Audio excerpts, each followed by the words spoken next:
නමෝ තස්ස භගවතු අරහතෝ සම්මා සම්බුද්දස්ස නමෝ තස්ස භගවතු අරහතෝ සම්මා සම්බුද්දස්ස නමෝ තස්ස භගවතු අරහතෝ සම්මා සම්බුද්දස්ස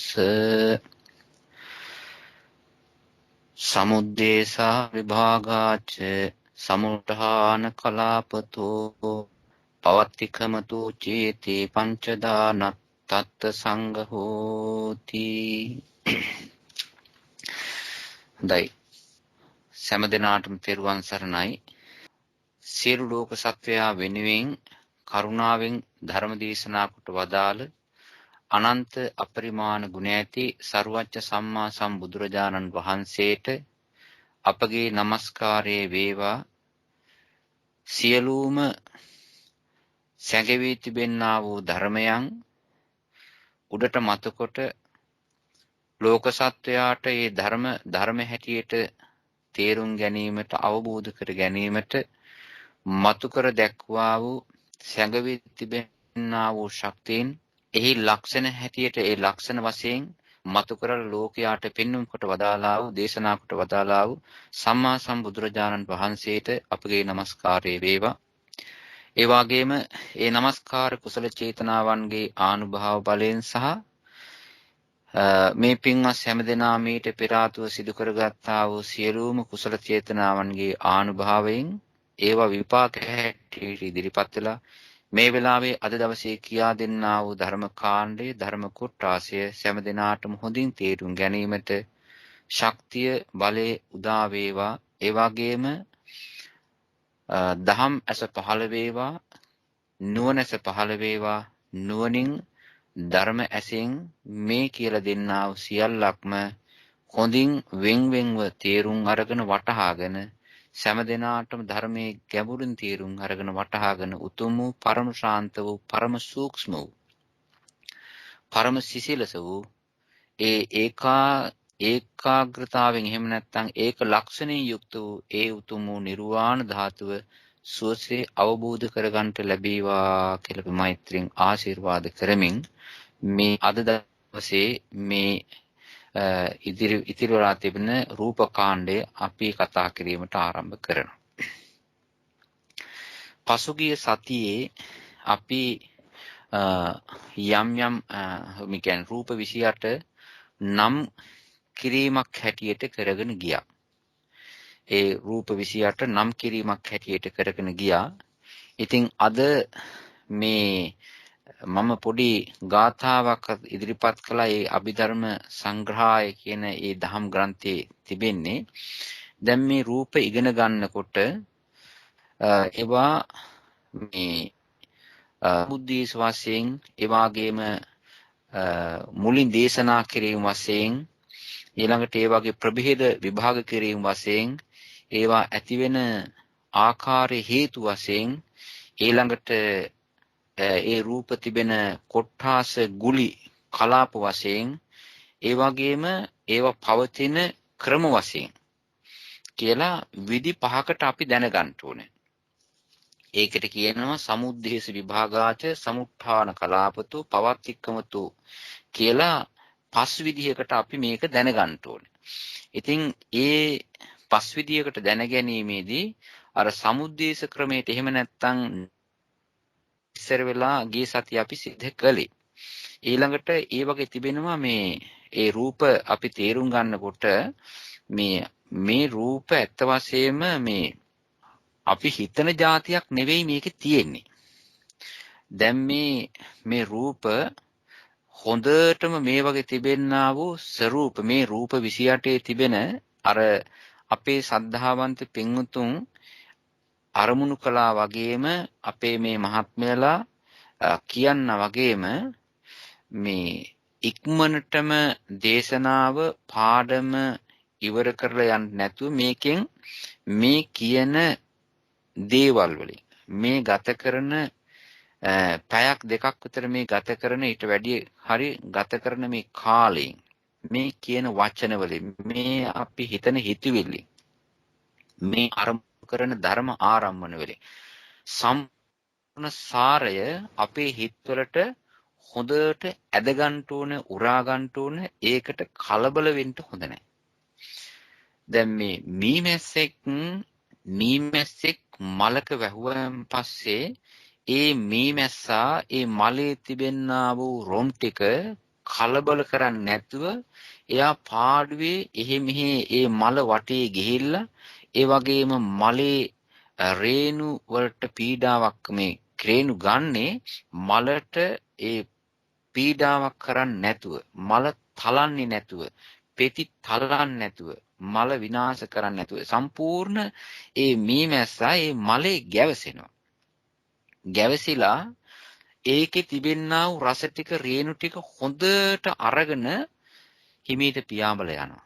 අන්න ඒ වගේ අපි මේ ගත කරන්නා වූ කාලයෙන් හොඳට මේකේ තිබෙනා වූ රේණු අර මීමැස්ස රේණු එක්කාසු කරනවා වගේ රොන් ගන්නවා වගේ මේකේ තිබෙනා වූ ධර්ම හරය ධර්ම රසය කලබල නොවි අපි හොඳට චින්තනය කරලා හොඳට හිතලා මෙනෙහි කළා ප්‍රශ්න අහලා මේක දැනගන්න ඕනේ.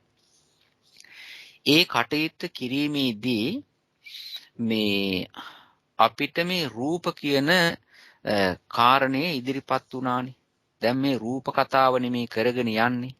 මේ රූපවල අපි කියවනේ 28ක් වෙනවා කියලා. මේ රූප 28 එක විදිහකට දක්වනවා. ඒ කියන්නේ මේ රූප 28 කොටස් කරනවා ගොඩවල් 11කට. ඒක ධර්ම ඒ කියන්නේ රූප ස්වභාවයන් දැන හඳුනා ගැනීමේ පහසුව සඳහා තමයි ওই වැඩි කරලා තියෙන්නේ. මේ 28 ගොඩවල් 11කට කරනවා. ඒ ගොඩවල් 11ට එහෙම බෙදුවම සමහර ගොඩවල් වල රූප 4ක් 5ක් තියෙනවා. සමහර ගොඩවල් වල රූප 2යි. සමහර ගොඩක රූප 1යි. ඉතින් මේ විදිහට මේ රූප 28 වර්ග කරලා තිබෙනවා. ඒ වගේ තිබෙන හැඩරුව අණුව, ඒ වගේ තිබෙන ශක්ති බල අණුව, ඒ වගේ තියෙන ස්වરૂප අණුව ඒවා 11 ගොඩකට එකතු කරලා තියෙනවා. ඒ කියන්නේ 11 ගොඩවල් 11ක්, කාණ්ඩ 11ක්, මාතෘකා 11ක් යටතේ ඔක කතා කරනවා. ඉතින් මම අද මේ පින්වතුන්ට අන්න ඒ ගොඩවල් 11 කුමක්දයි කියලා මේ කෙටියෙන් සඳහන් කරනවා. ඊළඟට පෑනක් කොලයක් තිබෙන්නා වූ අය ඉන්නවා නම් ඒ පින්වතුන්ට පුළුවන් මේක ලියා ගන්නට. එහෙම නැත්නම් හිතේ ධාරණය කර ගැනීමේ ශක්තිය තිබෙන අය ඉන්නවා නම් කොලේ ලියාගත්තේ නැතුණක් කමන්නේ හිතේ දරා ගන්න පුළුවන් පස්සේ මෙනෙහි කරන්නටත් එක්ක. ඉතින් දැන් මේ රූප මේ 28 කියේ සතිය අපි නම් වශයෙන් කියාගෙන ගියානේ. ඇත්ත වශයෙන්ම වැඩි විස්තරයක් ගිය සතියේ කළේ නැහැ. ඒ වගේ ඩීටේල්ස් ගියේ නැහැ. අහපු ප්‍රශ්න කීපයකටත් සරල උත්තර දෙක තුනක් තමයි දුන්නේ. දැන් අද මෙන්න මේ විදිහට අපි මේ රූප 28 කාණ්ඩ 11කට ගොඩවල් 11කට මේ හදාගනිමු. මේක ප්‍රභේද තිබෙනවා දකින්න. ඇත්ත වශයෙන්ම මේ කවුරු හරි මේ ගෙයක් මේ දිහා බලනවා නම් ඒ ගෙයක් ෆොටෝ ගන්නකොට ඇන්ගල් වලින් ගහනවා. ගේ ඉස්සරහින් ගහනවා, සයිඩ් එකෙන් ගහනවා, ඒ වගේම පිටිපස්සෙන් ගහනවා, මුළු වලින් ගහනවා. ඉතින් ඒ වගේ ඇන්ගල් වලින් ගැහුවන් පස්සේ ඒකේ තිබෙනා වූ ගේ තිබෙන ස්වභාවය, ඒ ගොඩනැගිලි ස්වභාවය වෙන වෙන හැඩතල වලින් තමයි පේන්නේ. ඊට පස්සේ අස්සට ගියයන් පස්සේ ඒ ගේ අස්සේ තිබෙනා ස්වරූපේ වෙනස්. ඒ හැම එකක්ම ඔය ගන්න පුළුවන්. ඔය තියෙනවා නේද අපේ පින්වත් මහත්මයලා ඔය මේ රටවල් වල ජීවත් වෙන උට ගෙයක් දොරක් ගන්න ගියන් පස්සේ ඕක සිද්ධ වෙනවනේ. ඒ හැම බාහිරින් තිබෙනා වූ ෆොටෝ සටහන් ඇතුළත තිබෙනා වූ ඒ කාමරවල ඒ වගේම තිබෙනා වූ ෆොටෝ සටහන් ඒ වගේම තමයි පරිපූර්ණ දැනුමක් හැදෙන. ඒ වගේ මේ රූපයකට රිංගගත්තයින් පස්සේ මේ රූපයක් විග්‍රහ කිරීමේදී ලෝකයේ ගිහිලා ලෝකයා කතා කරන විදිහට මේක දැනගන්නටත් ඕනේ. ඊළඟට ඒ රූපය අස්සට ගිහිල්ලා ඒ අස්සේ රූපය කොහොමද තියෙන්නේ, අපිට රූපයේ අස්සේ මොනවද තියෙන්නේ, කොහොමද හැදුනේ කියලා ඒක දැනගන්නටත් ඕනේ. ඒක නිසා මේ අපි ලෝකයේ හැටියට අර ගයක් බාහිරින් ෆොටෝ ගහනකොට තිබෙන ඇන්ගල් වගේ ඒක දැනගන්නත් ඕනේ. ඇතුළට රිංගගෙන මනසින් ප්‍රඥාවෙන් ධම්ම චක්සුසයෙන් මේක අල්ලගන්නත් ඕනේ. ඔහොම කරන්න ගියාන් පස්සේ මෙන්න මෙහෙම එකක් තියෙනවා. ඔන්න බලන්න මහා භූත රූප කියලා රූප ටිකක් තිබෙනවා. ඒකේ වැඩි හරියක් නෑ. මහා භූත රූප කියලා කියන්නේ 4කට විතරයි. පඨවි ආපෝ තේජෝ වායෝ 4ට කියනවා මහා භූත රූප කියලා.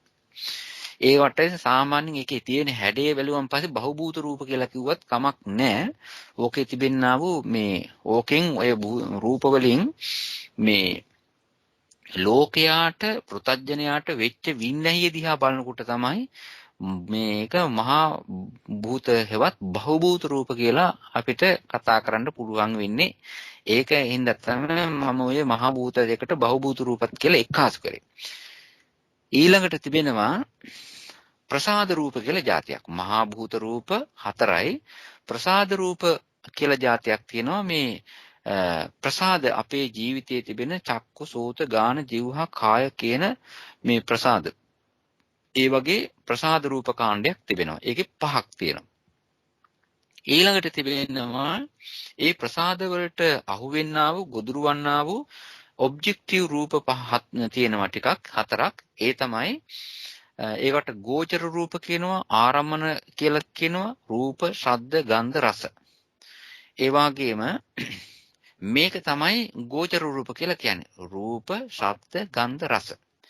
හැබැයි මේ ගෝචර රූප අසත අර මේ ස්පර්ශ කියලා පොට්ටබ්බ රූපයක් කියලා මේ අවස්ථාවේදී හඳුන්වන්නේ ගන්නෙ නැහැ. ඒ ගන්න නැත්තේ ඇයි කියලාත් මම ගිය සතියේ කිව්වා. ඒකට කියනවා මේ කයට අහුවෙන්නේ කාය ප්‍රසාදයට අහුවෙන්නේ පඨවි තේජෝ වායෝ කියන ධාතු තුනනේ. ඒක තමයි පොට්ටබ්බ රූපය කියලා කියන්නේ. ඇත්ත වශයෙන්ම විශේෂ කියනවා නම් සරලව කියනවා නම් පොට්ටබ්බ රූපය කියලා එකක් නැහැ. පොට්ටබ්බ රූපය කියලා එකක් නැහැ. ඔය ඉස්සලා කියපු අර පඨවි තේජෝ වායෝ තුනම තමයි මේකට පොට්ටබ්බ රූපේ හැටියට තියෙන. ඉස්සලා කියපුණුස එක ආයෙ කියන්නේ නැහැ. රූප වැඩි වෙන හින්දා. එතකොට ගෝචර රූප 4ක් තිබෙනවා. දැන් බලන්න මහා භූත රූප 4යි, ප්‍රසාද රූප වලින් රූප 5යි, ගෝචර වලින් රූප 4යි. ඊළඟට තිබෙනවා මේ භාව රූප කියලා. ඒ කියන්නේ සත්ත්ව ශරීරයක එක්තරා හැඩයක් භාවයක් නිරූපණය කරන්නා වූ භාව රූප තියෙනවා. ඒක ඒ වගේ භාව රූප දෙකක් තියෙනවා. ස්ත්‍රී භාව රූපයක්, පුරුෂ භාව රූපයක්. ඊළඟට මේ හැබැයි ඒක මේ සමහර ලෝකවල විතරයි ওই භාව රූප තියෙන්නේ. හැමතැනම භාව රූප නැහැ. මේ කාමාවචර ලෝකවල තිබෙනවා. ඊළඟට මේ තිරසන් ලෝකේ, මනුස්ස ලෝකේ, දිව්‍ය ලෝකේ තියෙනවා. සමහර අනිත් ඒ වගේ භාව රූප නැහැ. ඒක නිසා ඒවත් අපි පස්සේ තේරුම් ගනිමු. එතකොට භාව රූප දෙකක් තිබෙනවා. ඊළඟට තියෙනවා හදේ වස්තු රූපය කියලා එකක්. ඒ කියන්නේ අර මේ අපේ හිත එහෙම නැත්නම් මනස ආශ්‍රය කරගෙන පවතිනා වූ රූපයක් ඒක. එතකොට දැන් රූප වර්ග 5යි. ඊළඟට තියෙන ජීවිතේන්ද්‍රිය රූපය කියලා එකක්. ඒ තමයි මේ අනිත් මේ රූප ධර්ම පරිපාලනය කරන්නා වූ මේ රූප ස්වභාවයක්, ගති ස්වභාවයක්. අනිත් එක තමයි ඊළඟට අනිත් ඒවට උදව්පකාර වෙන්නා වූ බලපෑමක් කරන්නා වූ ආහාර වශයෙන් ක්‍රියාත්මක කරන්නා වූ රූපයක් තිබෙනවා. ඒකට කියනවා කබලිකාර ආහාරය. එහෙම නැත්නම් ආහාරජ රූපය කියලා කියනවා. ඕජා රූපය කියලා කියනවා. නම් තුනක් තියෙනවා. කබලිකාර ආහාර රූපය කියනවා. එහෙම නැත්නම් මේ ආහාර රූපය කියනවා. ඊළඟට කියනවා මේ ඕජා රූපය කියලා. හැබැයි ආහාර රූපය කියලා තමයි බහුල වශයෙන් කියන්නේ. ඊළඟට කියනවා පරිච්ඡේද රූපේ හෙවත් ආකාශ ධාතු රූපය. ඒක එකක්. අනිත් එක විඤ්ඤාති රූප දෙකක් තිබෙනවා. කාය විඤ්ඤාති රූපය, වචේ විඤ්ඤාති රූපය. ඊළඟට මේ රූපයන්ගේ තිබෙන්නා වූ වෙනස් වීම ආකාර විශේෂ තුනක් තිබෙනවා. ඒකට කියනවා විකාරයටපත් වෙන රූප කියලා. විකාර රූප. ඒ කියන්නේ සමහරලාට මෘදු වෙනවා, ලහු වෙනවා. ඊළඟට මේ රූපයන්ගේ තිබෙන්නා වූ යම්කිසි ක්‍රියා ස්වરૂප වර්කබිලිටි එකක් තිබෙනවා. ක්‍රියා කිරීමේ හැකියාව තිබෙන ගතියක් තියෙනවා. ලහුතා, මුදුතා, කම්මඤ්ඤතා කියලා. ඒවට කියන විකාර රූප තුන කියලා. ඊළඟට කියනවා රූපයන්ගේ තිබෙනවා ලක්ෂණ රූප කීපයක්. ලක්ෂණ උපචේ සන්තති ජරතා නිත්‍ය ලක්ෂණ රූප. දැන් බලන්න මේකේ ගොඩවල් කීයක් තියෙනවද? මහා භූත රූප කියලා කොටසක් තිබෙනවා, ප්‍රසාද රූප තිබෙනවා, ගෝචර රූප තිබෙනවා, භාව රූප තිබෙනවා, හදේ වස්තු රූප තිබෙනවා, ජීවිතේන්ද්‍රිය රූප තියෙනවා, ආහාර රූප තියෙනවා, ආකාශ රූප තියෙනවා. එහෙම නැත්නම් මේ ආකාශ ධාතුව විඤ්ඤාති රූප තිබෙනවා, විකාර රූප තියෙනවා, ලක්ෂණ රූප තියෙනවා. දැන් බලන්න කොච්චර හැඩට කොච්චර ලස්සනට ඒ වගේ තිබෙනා වූ විපර්යාස එක මේ රූප 28 කාණ්ඩ කරාද කියලා. ඒ වගේම දැන් ඔය අපි ගත්තත් එහෙම මෙහෙම තියෙනවනේ. දැන් අපි ගන්නවා මේ ඕස්ට්‍රේලියාවේ ඉන්න මිනිස්සු. ගත්තයින් පස්සේ ඔක්කොම මිනිස්සු. හරියට ඔක්කොම රූප වගේ. ඊට පස්සේ චයිනීස් කට්ටිය, ඉන්දියන් කට්ටිය, කොමියුනිටි මිනිස්සු, ශ්‍රී ලංකාව, මැලේසියා, ඊළඟට යුරෝපීය, ඉංග්‍රීසි ඔය වගේ ඒ මිනිස්සු අතර තිබෙනවා ඒ එක එක විදි. ඒගොල්ලන්ගේ මව් භාෂාව වෙනස්, ඊට පස්සේ වර්ණය ටිකක් වෙනස්, කන බොන જાති වෙනස්, කතා කරන විදිහ වෙනස්, චාරිත්‍ර වාරිත්‍ර වෙනස්. ඊළඟට ඔය වගේ ඒ මිනිස්සු කියලා ගත්තම ඒ මිනිස්සුන්ගේ තිබෙනවා ආකාර විශේෂ වෙනස් වෙනස්. ඉතින් ඔක්කොම මිනිස්සු තමයි. ඒ වුණාට සමහර මිනිස්සු උසයි, ජපාන් මිනිසුන්ගේ වෙනස්කම් තියෙනවා, චීන මිනිසුන්ගේ වෙනස්. ඔය වගේ මේ රූප 28 ගත්තාන් පස්සේ ඒ රූප 28 තිබෙනවා රූප උනට සියුම් ගති, ඕලාරික ගති, ඒ වගේම තිබෙනවා මේ අමුතු ගති පැවතුම් තියෙනවා සහ ලක්ෂණ තිබෙනවා. ඒකින්ද මෙහෙම ගත්තාන් පස්සේ මේ රූප 28 ඔය විදිහට 11 જાතියකට කාණ 11කට ඔන්න බෙදෙනවා. ඔයකින් අපි ඉස්සර වෙලාම ගම්මු මෙන්න මෙහෙම එකක්. ඒ තමයි මේ භූත කියලා කියනවනේ. මේ භූත මේ රූප භූත රූප වලට ඇයි ඇත්තට එහෙම කියන්න හේතුව? ඇයි භූත රූප වලට එහෙම කියන්න හේතුව? ඒවට කියන්න හේතු කීපයක් තිබෙනවා. අත්ත වශයෙන්ම බලන්න මේ මොකක් හරි දෙයක් මේ සුදු පාටයි. ඊට පස්සේ සුදු පාට දෙය වෙනත් පාටකට. ඊට පස්සේ නිල් පාට දෙයක් වෙනත් පාටකට.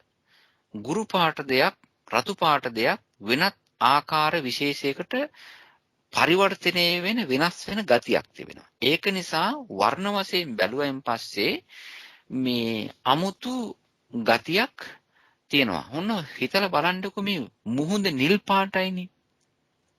මුහුද බැලුවෙන් පස්සේ නිල් පාටයි. අපි ගහන පොටුත් නිල් පාටයි. ඉතින් නිල් පාට ඒ පේන මේ කියන්නේ මුහුදට ගිහිල්ලා වතුර ටිකක් ගන්නවා. ඒ වුණාට එතෙන්ට ගියයින් පස්සේ ගන්න වතුර නිල් පාට නෙවෙයි. දැන් බලන්න අපිට පින්වේ බහුභූතයක් නේ.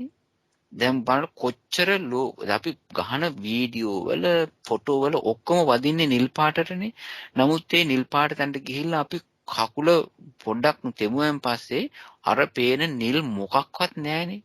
මහා අන්තිම වෙනස් විකාරයක් නේ තියෙන්නේ. ඒක නිසා අපිව බහුබූත කරන්නා වූ නිසා, අපිව භූත තත්වයට පත් කරන නිසා, අපේ මනස් විකාර කරන නිසා ඕකට කියනවා මේ භූත රූපය කියලා එක අදහසකින්. අනිත් එක තමයි මේකේ තිබෙනවා මේවට භූත කියලා කියනවා. දැන් බලන්න මේ හොඳට මේ ගණ්ඩකෝ මේ ටොපියක් අරගෙන හොඳට ටොපිය පිරිසිදු තියෙනකොට අපි හිතමු කිරි ටොපි කියලා. කිරි ටොපි කෑල්ලක් ගම හතරස් කිරි ටොපි කෑල්ලක් තියෙනවා. ඒකේ පාට හොඳ ක්‍රීම් පාට ලස්සනයි හොඳයි හැඩයි. ඉතින් දැක්කන් පස්සේ හැඩයි ඒක අරගෙන කටේ දැම්මන් පස්සේ මොකද වෙන්නේ? අර කටේ තිබෙනා වූ දියර ගතියට ඒක දියවලා යනවා. දැන් බලන්න ඒක අනිත් දැන් මේ දියරේ කියනා වූ ජල හැටියට ආපෝ ධාතුවේ තිබෙනවා කටේ. ඒකට අහු වුණාන් පස්සේ මේක දියවලා යනවා. ඒකින්ද ඒක මේ අනිත් භූතයන්ට යටත් වෙනවා. දැන් බලන්න හොඳට දරලියක් තියෙනවා. දරලියේ තියෙන පටවි ගතිය වැඩි. ඒ වගේ අනිත් ධාතුත් තියෙනවා අඩුවෙන්. පඨවි ධාතුව වැඩි. ඉතින් මේ පඨවි ධාතුව වැඩි තිබෙන්නා වූ මේ දරලිය දානවා ආපෝ ධාතුවට ඒ ගින්දරට. දැම්මන් පස්සේ සම්පූර්ණ පිච්චිලා දැල වෙලා අලු වෙලා මේ අඟුරු වෙලා අලු වෙලා යනවා. අර ඉස්සෙල්ලා තිබිච්ච ස්වභාවය නැති වෙනවා. ඒක නිසා අනිත් ධාතුන්ගෙන් අනිත් දෙයක බලපෑම නිසා අනිත් දෙයක වැඩිය හින්දා ඒක අනිත් විකාර තත්වයකට පත් වෙන ගතිය, ගුදුරු වෙන ගතිය තියෙන නිසා මේවට කියනවා භූත කියලා. තවත් එකක් හැබැයි මේ ඔය මේ පොතපතේ සඳහන් වෙන මෙන්න මෙහෙම. මේ භූත කියලා කියන දේ මේවත් ඇත්ත වශයෙන්ම මේ භූත රූප දැනගන්න හරි වටිනවා. මේ ඔය වනාන්තරයේ ඔය මහා ඝන වනාන්තර හිමාලය කියනවා. ඉතින් ඒකේ ඉන්නවලු මේ මිනි කන යක්ෂණියෝ జాතියක්. ඒ යක්ෂණියෝ කණ්ඩ නැතුව ඉන්නකොට දැන් ඔය කැලේට ඇතුල් වෙන මිනිස්සු ඉන්නවනේ. දර කපන්ට, දඩේමට වෙනත් ඔය එකේ ಜಾති කරන්න යන මිනිස්සු ඉන්නවනේ. ඒ මිනිස්සු ළඟට මෙයා මේ යක්ෂණිය හොඳ ලස්සන රූපයක්, ලස්සන හැඩ රූපයක් මවාගෙන එනවා. ඇවිල්ලා ඒ කැලේට යන්නා වූ පුරුෂයෝ සම්පූර්ණ හිත වෙනස් කරනවා. හිත වෙනස් කරවලා ඒගොල්ලන්ගේ පැත්තට හිත හරවාගෙන නම්මාගෙන ඊට පස්සේ ඒගොල්ලන්ගේ ඒරියා එකට එක් කරගෙන යනවලු. ඉතින් එක් කරන ගිහිල්ලා ඒ ස්ථානේ දාන මස් කාලා ලේ බීලා ඒගොල්ලන්ගේ ජීවිතේ පවත්වන. ඔන්න එතකොට මේ මිනිස්සයෝ අහුනේ කුමක් නිසාද?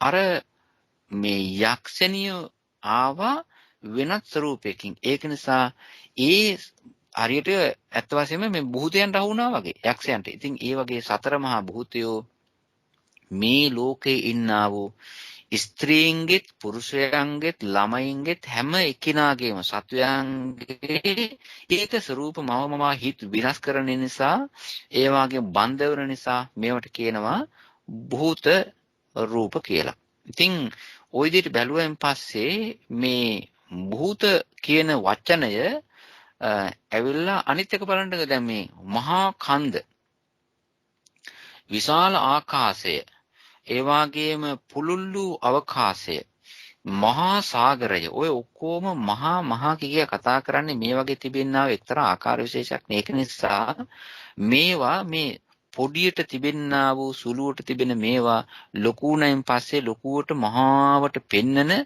ඒ වගේම ගතියක් තියෙන නිසා මේවා හතරට කියනවා පඨවි ආපෝ තේජෝ වායෝ කියන හතර භූත ගණයට මහා භවභූත රූප කියලා. ඉතින් ඇත්ත වශයෙන්ම අපි ඔක්කොම අහුවෙන්නේ ඔය මේ බහුභූත ගතිය එහෙම නැත්නම් භූත ගතියට අහු වෙනවා. දැන් සමහරලාට බලන්නකෝ මේ අපිට සමහර තැන්වලදී ලොකු ගයක් හදනවා.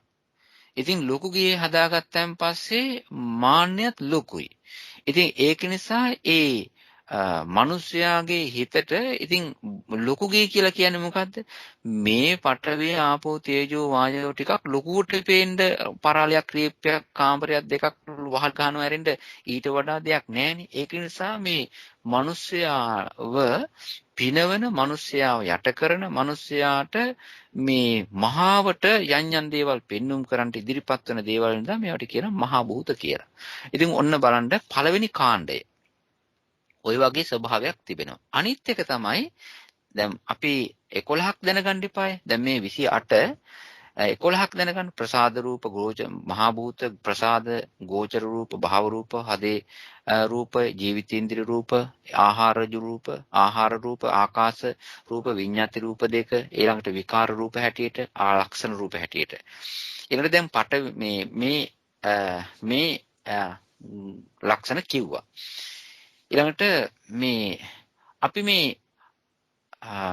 පඨවි ආපෝ තේජෝ වායෝ කියන ඒවා නම් නිතර කතා කරනවා. හැබැයි පොඩි වෙනසක් තියෙන එක විතරක් මම කියලා දෙනවා. ඒක නිසා මේ සමහර ඒවා මම ස්කිප් කරනවා. ප්‍රශ්නයක් තිබුණොත් විතරක් අහන්න.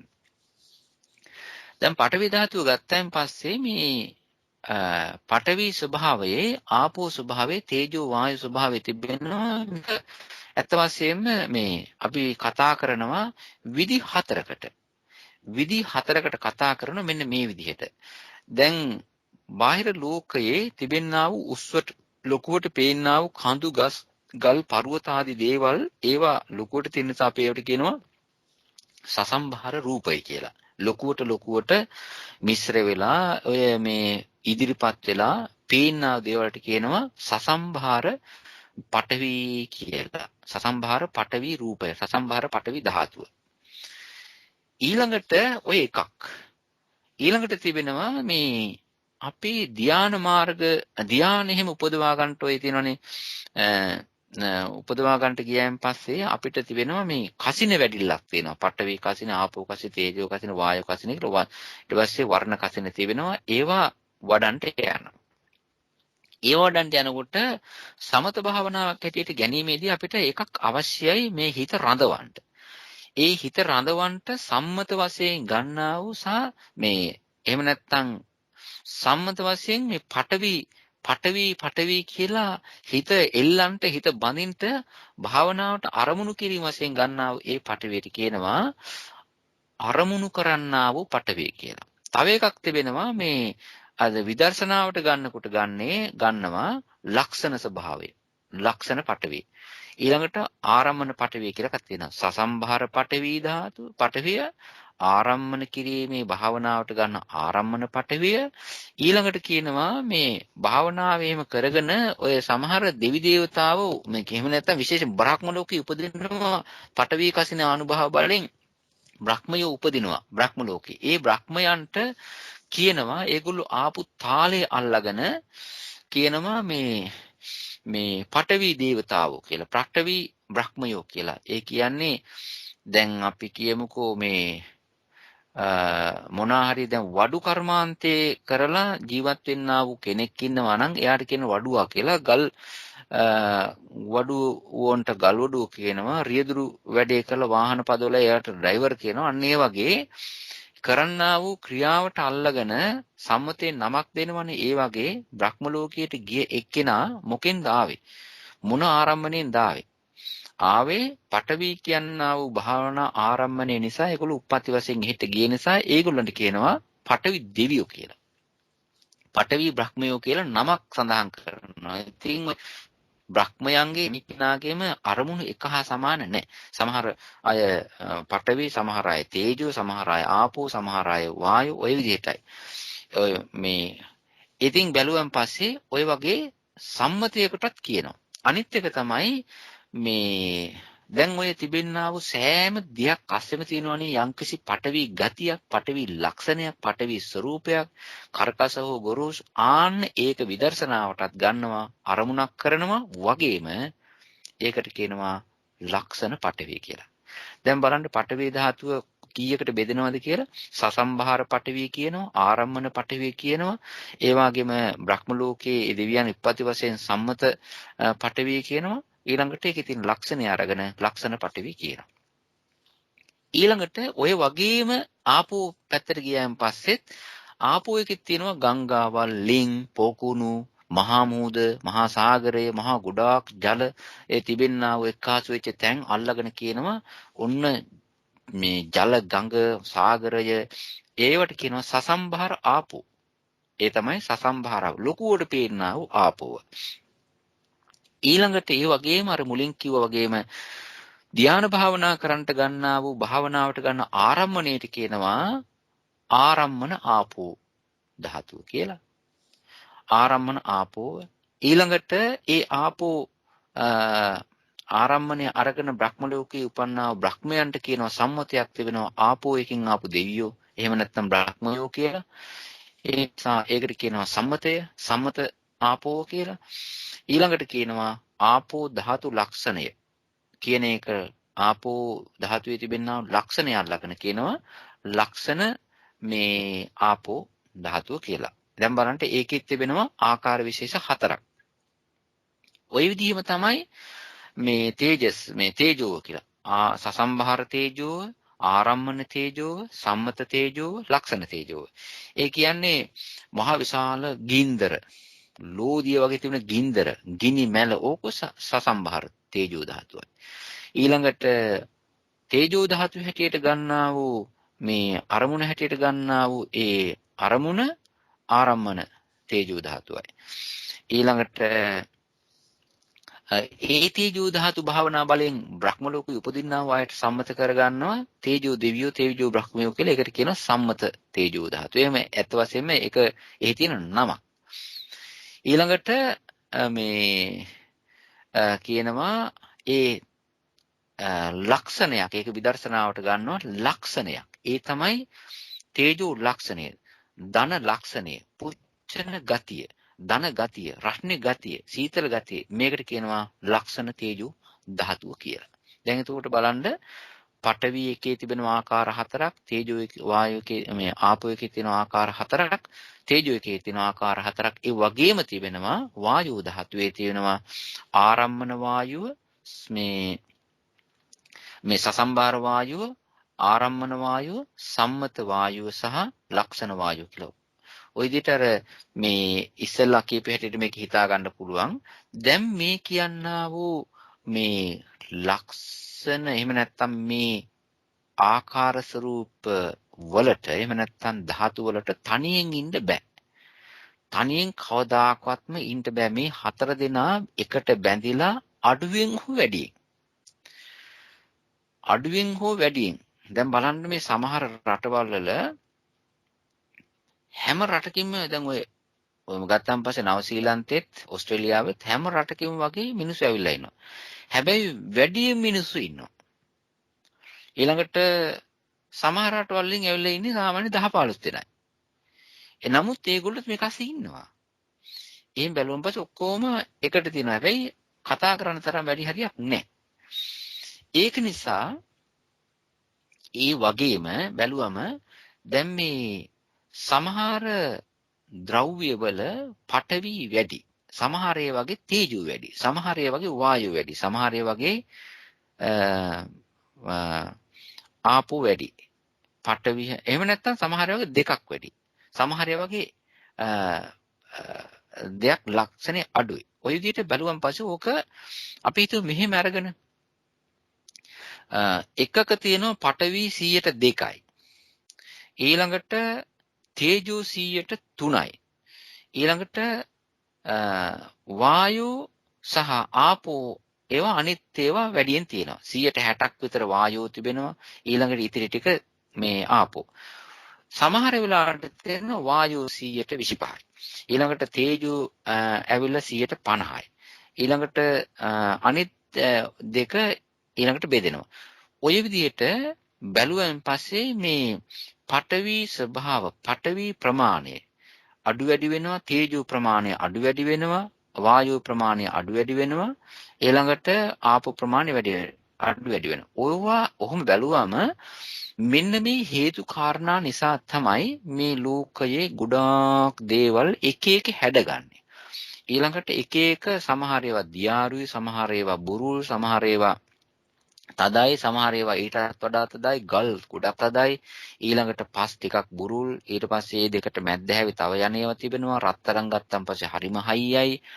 ඉතින් ඊළඟට වතුර ඇවිල්ලා මේ වතුර වල තිබෙනවනේ දියාරු. ඊට පස්සේ ඒක උණු කරගෙන පස්සේ තෙල් ගත්තන් පස්සේ සමහර ඒවා ඝනයි, සමහර ඒවා දැන් වතුර හැලුවන් පස්සේ ඉක්මනට ගලාගෙන යනවා, තෙල් හැලුවන් පස්සේ නිකන් හිමීට යනවා, ඊට පස්සේ උකුණන් පස්සේ තව ටිකක් හිමීට යනවා. ඔය වගේ එක එක දේවල් වල ඒ හතර දෙනා ඔවුනොවුන්ට ඒ හතර දෙනා ඔවුනොවුන්ට සහසම්බන්ධ වෙලා හිටියත් ඒගොල්ලන්ගේ ප්‍රමාණය එකින් එකට අඩු වෙනවා. සමහරට දෙකක් විතර අඩු වෙනවා, වැඩි වෙනවා. අන්න ඔය නිසා තමයි මේ ලෝකයේ තිබෙනා වූ මේ පේන දේවල්, මේ ඉස්සිලා මතුවෙලා ලොකු වෙලා පේන දේවල් වල තිබෙන වර්ණය වෙනස් වෙන්නේ, ඒ වගේ හයිය ගතිය වෙනස් වෙන්නේ, ඒවා දියාරු වෙන්න හේතුව ඔන්න ඔය විපර්යාසය නිසා. ඒක නිසා අපි කවදාකවත්ම තේරුම් ගන්න හොඳ නෑ මේවා පඨවි ආපෝ තේජෝ වායෝ කියලා ගත්තාට එක ප්‍රමාණයෙම තියෙනවායි කියලා. ඒ නිසා සටහන් වෙනස් වෙනවා, ආකාර වෙනස් වෙනවා, ඒ වගේ තිබෙන ශක්ති සංයෝග වෙනස් වෙනවා. ඔය විදිහට වෙනස් වෙනවා. ඔන්න ඔය ස්වභාව ටික අපි මේ පඨවි මේ කියන්නේ නැත්තම් මහා භූත යටතේ අපි තේරුම් ගන්න එක වටිනවා. ඊළඟට දෙවෙනි එකට ගියාන් පස්සේ තියෙනවා මෙහෙම ප්‍රසාද රූප කියලා જાතියක් තියෙනවනේ. මේ ප්‍රසාද රූප කියන જાතිය ඇවිල්ලා ඒවට ඇයි වෙනම කැටගරියක් කරලා තියෙන්නේ? මේ ප්‍රසාද රූප කියන ඒවා වෙනම කැටගරියක් කරලා තියන්න හේතුව දැන් මහ භූත රූප තියෙනවා ඔය මේ තියෙනවනේ දේවල්. ඉතින් ඒකේ මේ වෙනමම කැටගරියක් කරලා මෙහෙම දක්වන්න හේතුව මේක මේ හදන්න බෑ. දැන් මේවා භූත ප්‍රසාද රූප කියන જાතියේ මොන සම්මජ්ජාතියවත් මේවා හදන්න බෑ. කිසි කෙනෙකුට ගිහිල්ලා ප්‍රසාද රූප ටිකක් නිර්මාණය කරන්න බෑ. ඔය මේ තිබෙන වීදුරු කුරුටියක් අරගෙන ඊට පස්සේ තියෙනවා දැන් පුළුවන්නේ ඔය මේ තියෙනවානේ මේ බෝතල් හදන්න පුළුවන්නේ. ඒ බෝතල් හදන්න පුළුවන් ඊළඟට මේ බෝතල් කියන වීදුරු උණු කරලා ග්ලාස් උණු කරලා ඔය ග්ලාස් මේ කියන්නේ ග්ලාස් වැඩ කරන අය ඉන්නවනේ. ඒගොල්ලන්ට පුළුවන් එක එක පාට දාලා ඊට පස්සේ හැඩ වැඩ දාලා මේ ග්ලාස් හදන්න පුළුවන්. ඒකේ ෂයින් එක ගන්න පුළුවන්. මල් හදන්න පුළුවන්. භාජන හදන්න පුළුවන්. ඒ වාගේ තියෙන එතරම් විදිහක සියුම් ගතියක් ඒක ගින්දරට දාලා රත් කරලා ගත්තයින් පස්සේ. හැබැයි මේ ප්‍රසාද රූප හදන්න බෑ. ප්‍රසාද රූප කියන ඒවා පුදුම විදියකින් හැදෙනවා කියන්නේ. දැන් මේ ලෝකයේ තියෙනවානේ දැන් මේ බලන්න මම මේ හිතුවා එකක් දැන් බැලුවම මේ හැම જાතියම තියෙනවනේ දැන් මේ ඒකට කියනවා કૃතිම හදපු දේවල් ආටිෆිෂල් දේවල් තියෙනවනේ. දොඩම් ගත්තම දොඩම් ගෙඩියක් අරගෙන කපල මිරිකලා හදන්න පුළුවන්. හැබැයි දොඩම් රසෙන්නා වූ වෙනම કૃතිම හදපු එකක් තියෙනවා. ඒකට වතුර ටිකක් දැම්ම ගන්න පුළුවන්. රහ එකයි. හැබැයි ආපු තාලේ වෙනස්. ওই වගේ ආහාර හදන්න පුළුවන්. ඊළඟට හැම දෙයක්ම හදන්න පුළුවන්. ඒ රසයට එන්න දැන් අර මස් කන්න නැති මිනිසුන්ට මස් වගේ එන්න හැදුවනේ අර TVP කියලා જાතිය. මොනවාද මේ සෝයා ඒවා ඇත්ත වශයෙන්ම මස් වගේ හැඩයක් දාලා. හැබැයි ඒක නැහැ. නම ඒ වගේත් හදන්න පුළුවන්. කොහොම බැලුවම් පස්සේ මේ හැම දෙයක්ම හදන්න පුළුවන්. ඊළඟට කිතුල් පැණි තියෙනවා. කිතුල් නොවන කිතුල් රහට පැණි හදන්න පුළුවන්. ඉතින් ඔය සමහර මේ ඔය එන්නේ කිතුල් ගහක් දාලා ඔය බෝතල් වල එන්නේ ඔය සමහර ඒ වගේ මේ කිතුල් රහ තිබෙන නමුත් කිතුල් ගහක් ළඟවත් හදපු නැති පැණි జాතියක් ලෝකෙ තියෙන්නේ. ඉතින් මං අහලා තියෙන හැටියට ඊළඟට ඒක රසකාරකේ දාන්න පුළුවන්. හැබැයි මී පැණි වලට ඕක කරන්න බැරිලු. මී මැස්සා අර රේණු එක්කාසු කරලා හදන්නා වූ මී වදේ හදන්නා වූ මී මැස්සාගේ අර රේණු එකට එක්කාසු වෙන්නා වූ මේ මැස්සාගේ ශරීරයෙන් එක්කාසු වෙන්නා වූ කෙලත් එක්ක එක්කාසු වෙලා හැදෙන්නා වූ දෙයක් කිසිම කෙනෙකුට හදන්න බැරිලු. ඒක නිසා මී පැණි සංයෝගය ගන්න බෑ කියලා කියනවනේ. තාම કૃතිම මී පැණි ආවේ නෑනේ. අනිත් ඒවා ඔක්කොම કૃතිම ඇවිල්ලා තිබුණාට සමහර ඒවා විතරක්. ඔය වගේ බැලුවම මේ චක්කු ප්‍රසාදයක්, සෝත ප්‍රසාදයක්, ගාහන ප්‍රසාදයක්, જીවහා ප්‍රසාදයක්, කාය ප්‍රසාදයක් එහෙම අපිට හදන්න බෑ કૃතිම. ඒකට එන විදියක් තියෙනවා. ඒක හැදෙන්නේ අපි කරන්නා වූ කර්ම ශක්තියෙන්. රූපවල තමයි ඔක තියෙන්නේ. හැබැයි හැදෙන්නේ කර්මයෙන්මයි ඔය ප්‍රසාද රූප හැදෙන්නේ. කවදාකවත් මේ එළිය පැත්තේ මොකක් ගස් වලට ප්‍රසාද රූප නැහැනේ, ගල් වලට ප්‍රසාද රූප නැහැනේ. ඇහෙන ගතිය, ඒ වගේම ජීවහා කාය ඕව නැහැ. ඒක නිසා කර්මයෙන්ම තමයි මේක හැදෙන්නේ. ඍතුවක් නිසා හැදෙන්නේ ආහාර නිසා හැදෙන්නේ නැහැ. මේ ප්‍රසාද රූපය කියලා කියන්නේ එක්තරා විදියක අර වීදුරුවක තිබෙන එහෙම නැත්නම් ජලයක තිබෙන උපගතිය වගේ එකක්.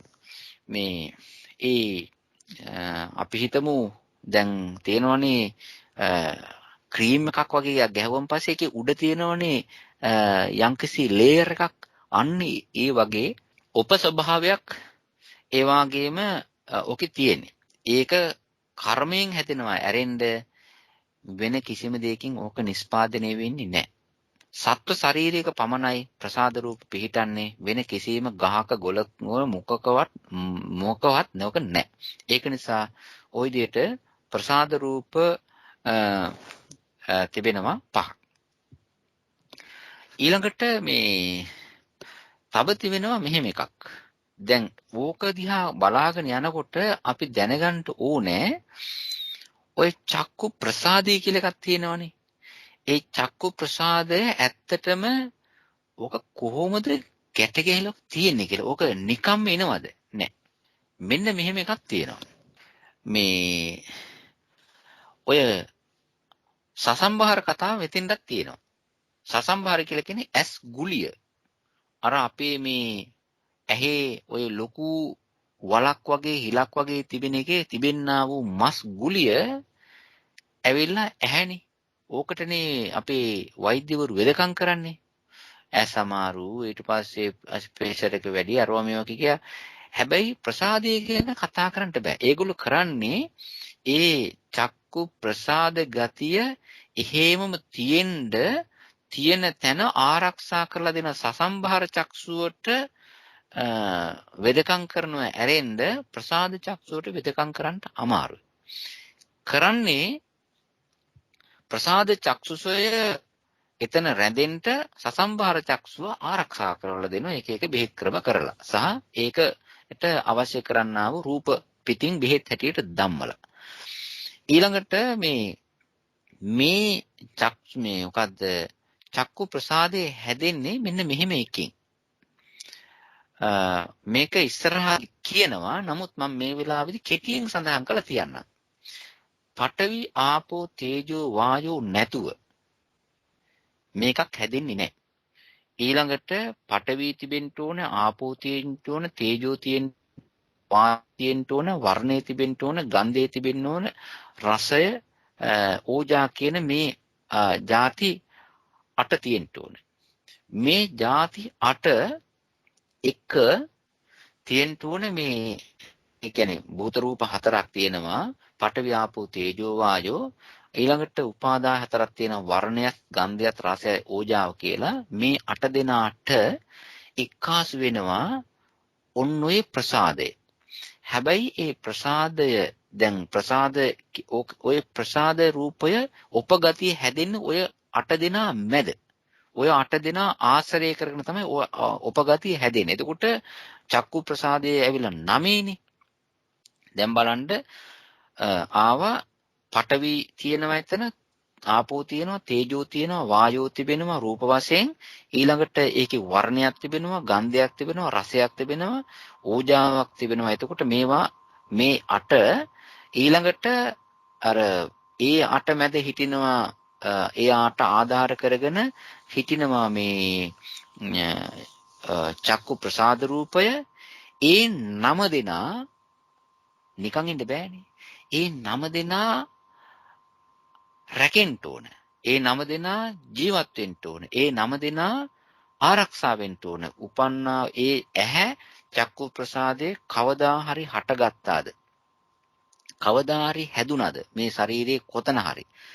මේ ඉතින් එක එක සත්වයන්ගේ හැටියට එක එක හාටනේ තියෙන්නේ. කකුළු වගේ එක විදිහකට, මිනිස්යන්ගේ එක විදිහකට, ඊළඟට කිඹුලගේ එක විදිහකට, නයාගේ එක විදිහකට, ඊළඟට මේ කාද්ද මේ මනුස්සන්ගේ ඊළඟට මේ ඔය එහෙම සත්තුන්ගේ එක එක විදිහට තියෙන කොතන හරි ශාරීරියේ මොන විදිහකට හරි ඕක ප්‍රසාදයේ හටගත්තා නම් හටගත්ත දවසේ ඉඳලා ඒ සත්වයාගේ ඇහැ අන්ධ වෙනකල් හරි මැරෙනකල් හරි ඕක තියෙන්න ඕනේ රැකිලා. ඒ රැකලා දෙන එකක් තිබෙනවා. ඒකට කියනවා ජීවිත ඉන්ද්‍රිය ස්වභාවය කියලා. ජීවිත ඉන්ද්‍රිය ගතිය කියලා කියනවා.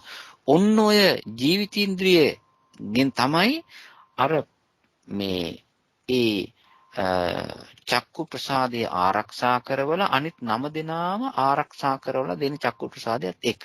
ඒක නිසා අන්න ඒ 9 දෙනා ගාව ඉන්න උපගතියට ප්‍රසාදයේ ගතියට කියනවා චක්කු ප්‍රසාදේ කියලා. ඉතින් මේක වගේම තමයි ඔය සෝත ප්‍රසාදේ, ගහන ප්‍රසාදේ, જીවහා ප්‍රසාදේ, කාය ප්‍රසාදේ. ඉතින් මේ ප්‍රසාද රූපවල තිබෙන්නා වූ වෙනස්කම් ඉතින් අපි සූත්‍ර වලිමුත් ඉතින් ඇත්ත වශයෙන්ම යම් යම් අවස්ථාවලදී අපි කියාගත්ත නිසා අපි මේක යනවා ඉස්සරහට මේවා හැදෙන තාලේ ওই විදිහයි. එතකොට ප්‍රසාද රූප ඊළඟට තියෙනවා ගෝචර රූප. ගෝචර රූප ගත්තයින් පස්සේ ඇයි ඇත්තට මේ ගෝචරය කියලා කියන්නේ? ගෝචර කියලා කියන්නේ අර ඒකට මෙහෙම එකක් තියෙනවා. ප්‍රසාදයන්ට අහු වෙනවා. ප්‍රසාදයන් හරහා එන්නා වූ හිත්වලට අහු වෙන අල්ලගන්න පුළුවන් ගොදුරු වෙන රූප වලට තිබෙනවා ගෝචර රූප කියලා. ගෝචර රූප තියෙන මෙන්න මෙහෙම. ගෝචර රූප තිබෙනවා මේ හතරක් තිබෙනවා. ඒ හතර තමයි වර්ණය ගොදුරු වෙනවා. ඊළඟට ශබ්දය ගොදුරු වෙනවා. ඒ වගේ තියෙන ගන්ධය ගොදුරු වෙනවා. ඊට පස්සේ රසය ගොදුරු වෙනවා. ඒ හතර වගේම පොට්ටබ්බේ හැටියට පඨවි තේජෝ වායෝ ගොදුරු වෙනවා. මෙන්න මේවා ගෝචර රූප හැටියට කියනවා. ඒ ගෝචර රූප වල මේ දැන් මේක මතක තියාගන්න. මේ මතක තියාගන්නේ මෙහෙමයි. අපි කිව්වා රූප ධර්ම 28ක් තියෙනවායි කියලා. ඒ රූප ධර්ම 28 කාණ්ඩ 11කට කියලා දෙනවායි කියලා කිව්වා. ඒ කියන්නේ ඒ වගේ තිබෙන්නා වූ හැඩ වැඩ යම් විපර්යාසයි නිසා. ඒ 28 මහා භූත වශයෙන් 4 දෙනෙක් දාලා කියනවා. ප්‍රසාද රූප වශයෙන් 5 දෙනෙක් දානවා. ගෝචර රූප වශයෙන් 4 දෙනෙක් දානවා. භාව රූප වශයෙන්, හදේ වස්තු රූප වශයෙන්, ජනාදි වශයෙන් කියනවනේ. ඉතින් ඒ 11 විදිහට කියලා දෙන මේකේ මේ ගොදුරු වෙන්නා වූ රූප හැටියට කතා කරන මේ රූපවල රූප කියලා කියන්නේ මේ මෙන්න මේකයි. හැබැයි මේ අපි ඉතින් භික්ෂුන් වහන්සේලා හැටියට දැන් ගොඩක් කල් ඉතින් මේ බණ කියලා හිතලා ඉතින් අර මේ අපේ හිතට හුරු වෙච්ච ගතියක් තිබෙනවනේ. ඒ කියන්නේ මොකක්දයි කියලා. නමුත් අලුත් කෙනාට මේකේ පටලැවිල්ලක් තියෙනවා. මේ බණට මේ වචනත් එක්ක අපි අලුත් වෙනකොට ඒ කියන්නේ මේ වචන වලට අපි අලුත් කාලේ භික්ෂුවක් හැටියකට වුණත් තරුණ ළමයෙක් හැටියකට වුණත් අපි අලුත් කාලයක් තිබුණා. ඒ කාලේ මේ රූප ගැන අපිට මේ වචන ඇහෙනකොට අපේ හිතේ හැදුනේ වෙන රූපයක්, වෙන අදහසක්, වෙන මතයක්. ඉතින් මේ රූප කියලා කිව්වන් පස්සේ මේ මුල් කාලේ අපිට හැදෙන්නේ ආධුනිකයෝ හැටියට මේ පින්තූර, ඔය ගත්ත ෆොටෝ, රූපයක්. එහෙම නැත්නම් ඇඳපු රූපයක්. විකට රූපයක්. ඕවා තමයි මේ රූප කියන හැටියට කියන්නේ. ඒ කියන්නේ අපිට කියලා දුන්නේ ඉස්කෝලේ කොහොමනේ ළමයිනේ අඳින්න රූපයක්, රූප සටහනක්. ඊළඟට මොකක් හරි සතෙක් ගැන හරි ගහක් ගැන හරි මොකක් හරි චිත්‍රයක් පින්තූරයක් හදනවා. ඕක ඉස්සෙල්ලාම බණ ඉගෙන ගන්න ඉස්සර වෙලා ඔය මතය ඔය ඉගැන්වීම අපේ හිතට කාවද්දලා තියපු නිසාවෙන් මේ අභිධර්මයේ සූත්‍ර දේශනාවල කතා කරන්නට එන්නා රූප ගැන කියනකොටම එන්නේ අර කළු ලෑල්ලේ උණු කෑලි වලින් ඇඳපු පැන්සලෙන් හරි පෑනෙන් හරි ඇඳපු චිත්‍ර තමයි මතකයට එන්නේ. ඕක සාමාන්‍ය සිද්ධියක්. ඉතින් මේ කතා කරන රූප ඔහොම જાතියක් නෙවෙයි. මේ රූප කියන වචනේ පාවිච්චි කරන්නේ ඒ අපි ඇඳපු රූප වලට නෙවෙයි. ගත්ත ෆොටෝ වලටත් නෙවෙයි. මෙතන මේ රූප කියලා කියන්නේ චක්කු විඥාණයට ගොදුරු වන්නා වූ ඇහැ ආධාර කරගෙන දකින්ට හේතු වන්නා වූ ඒ වගේම මේ සතර මහා භූතයන් මාතෘත්වයේ තියාගෙන තියෙනා වූ නමුත් සතර මහා භූත නොවන්නා වූ 아무තුම එකක් තියෙනවා. ඒකට කියනවා මේ පාට හේවත් වර්ණය කලර් එක. ඉතින් මේක උපාදාය රූපයක්. මේක මේ ඔය මේ කියන්නේ රූපයන් ඉදිරිපත් වෙනවා නිල් රතු කහ කොළ කළු සුදු වශයෙන් ඉදිරිපත් වෙන මොන දේ ගත්තත් ඒකේ තියෙන්නේ වර්ණ ගතියක් විතරයි. ඕක තමයි ඔය ගෝචර රූපේ හැටියට කතා කරන්නේ. මේ ඒ රූපය වර්ණ රූපයයි ඊළඟට ඒක අල්ලගන්න ඒක වදින්නේ වර්ණ රූපය ප්‍රසාද රූපයයි නිසා ඒකට කියනවා වර්ණ රූපය හෙවත් මේ උපාදාය රූපයක් කියලා. දැන් මේ තව ඉතින් මේකේ තියෙනවා යම් යම් දේවල් කියන්නේ ඒ කියන්නේ සමහර අවස්ථාවලදී මේ ওই වර්ණ ගතිය අඩු වෙනවා වැඩි වෙනවා ඒ වගේම තද වෙනවා එහෙම ඒවත් තියෙනවා. හැබැයි නැත්තරම නැති වෙන්නේ නැහැ. යම් කිසි ස්වරූපයක ඒක තියෙනවා. ඊළඟට තියෙනවා මේ ශබ්ද. ශබ්ද ගතිය කියලා කියන්නේ ශබ්ද රූපය කියලා කියන්නේ වායෝ ධාතුවට වායෝ වලට එදා කිට්ටු නෑකමක් කියන ඉතා කිට්ටු හිතවත් සහසම්බන්ධතාවයක් වශයෙන් කියන්න හැකි යම්කිසි විකාරී ස්වභාවයක්. ඒකට කියනවා සද්ද රූපය කියලා. ඒක සෝත විඥාණයට තමයි විතරයි දැනෙන්නේ. වෙන එකකට මොකක්වත් ඒක දැනෙන්නේ නැහැ. ඊළඟට මේ අර තවත් එකක් තියෙනවා. ඉතින් ඔය මේ දෙන්නා ඒ කියන්නේ රූපය වර්ණ රූපයයි ශබ්ද රූපයයි දෙක අර ආයතනේ එතෙන්ට යන්න නැතුව මේ ගන්න පුළුවන් ගෝචර රූපවල වර්ණ රූපය ඊට පස්සේ අර ශබ්ද රූපේ තිබෙනවා ඊට පස්සේ ගන්ධ රූපේ තිබෙනවා. ගන්ධය කියලා කියන්නේ ජීවය හැම එකකම තියෙනවා යම්කිසි ගන්ධය ගතියක් තිබෙනවා. මොකක් හරි ප්‍රණීත හරි ප්‍රසන්න හරි අප්‍රසන්න හරි දෙයක්. ඒක කියනවා ගන්ධ ගතිය කියලා. ඒක තියෙන හින්දා තමයි එහෙම ඇති වෙන්නේ. ඊට පස්සේ රස කියලා කියන්නේ යම්කිසි රස ස්වභාවයක්. අනිත් එක තමයි ඕජාව කියලා කියනවා. ඒ ඕජාව කියලා කියන්නේ අර මම ඊට ඉස්සෙල්ලා කියපු හැටියට අනිත් රූප එකකට හෝ දෙයකට හෝ සමූහයකට උදව් උපකාර කරන්න පුළුවන් ගතියට කියනවා මේ ඕජා රූපය කියලා. එතකොට මේකේ ගත්තයින් පස්සේ මෙහෙම තියෙනවා. දැන් අපි කිව්වා ගෝචර රූප තිබෙනවයි කියලා හතරක්. එකක් තමයි වර්ණ රූපය, එකක් තමයි ශබ්ද රූපය, අනිත් එක තමයි ගන්ධ රූපය, අනිත් එක තමයි රස රූපය. එතකොට රූප, ශබ්ද, ගන්ධ, රස මේවා කතා කරන්නේ ගෝචර රූප යටතේ. මේ වගේ හැඩවැඩත් එක්තරා විදිහකට වෙනස් වෙනවා. අර පොට්ටබ්බ රූපය කියලා කිව්වේ අපි මොකද්ද? පඨවි, තේජෝ, වායෝ කියන රූප ධර්ම ස්වභාව තුන. හැබැයි මේවා අපේ පින්වතුන් අහලා තිබුණත් මෙතනදී තවත් මේ කෙටි බොහොම ඩීටේල්ස් විස්තර වෙනවා. හැබැයි තව රූප දෙකක් තිබෙනවා. ඒක මේ හරිම සියුම්. ඒකත් උපදින්නේ යම්කිසි කර්ම ශක්තියකින් කර්ම බලයකින්. ඒක වෙනත් ඔය ගල්වල ගස්වල පිහිටන්නේ ඒ තමයි භාව රූප කියන දේවල්. ස්ත්‍රී භාව රූපය පුරුෂ භාව රූපය කියලා. මේ ස්ත්‍රී භාව රූපයත් පුරුෂ භාව රූපයත් කියන ස්වභාවය මේ පඨවි ආපෝ තේජෝ වායෝ නැතුව හුදෙක් පිහිටන්නේ නැහැ. හැම වෙලාවෙම මේ භාව රූප පිහිටන්නත් තියෙන්න ඕනේ මාතෘ රූප ලං වෙලා. ඒක නිසා මේ ස්ත්‍රී භාව රූපයේ පුරුෂ භාව රූපය කියලා කියන එක ඇවිල්ලා අර මේ ස්ත්‍රීන්ද්‍රිය පුරුෂේන්ද්‍රිය කියන ඒවත් අන්තර්ගතයි. හැබැයි ඒකම විතරක් නෙවෙයි. මේ ස්ත්‍රියකගේ සහ පුරුෂයෙකුගේ ජීවිතයේ හැම කෙස්ලොම් නියද සම්මස් හැම එකක් අස්සෙටම ඒ රූප ස්වභාවය රිංගලා තියෙනවා.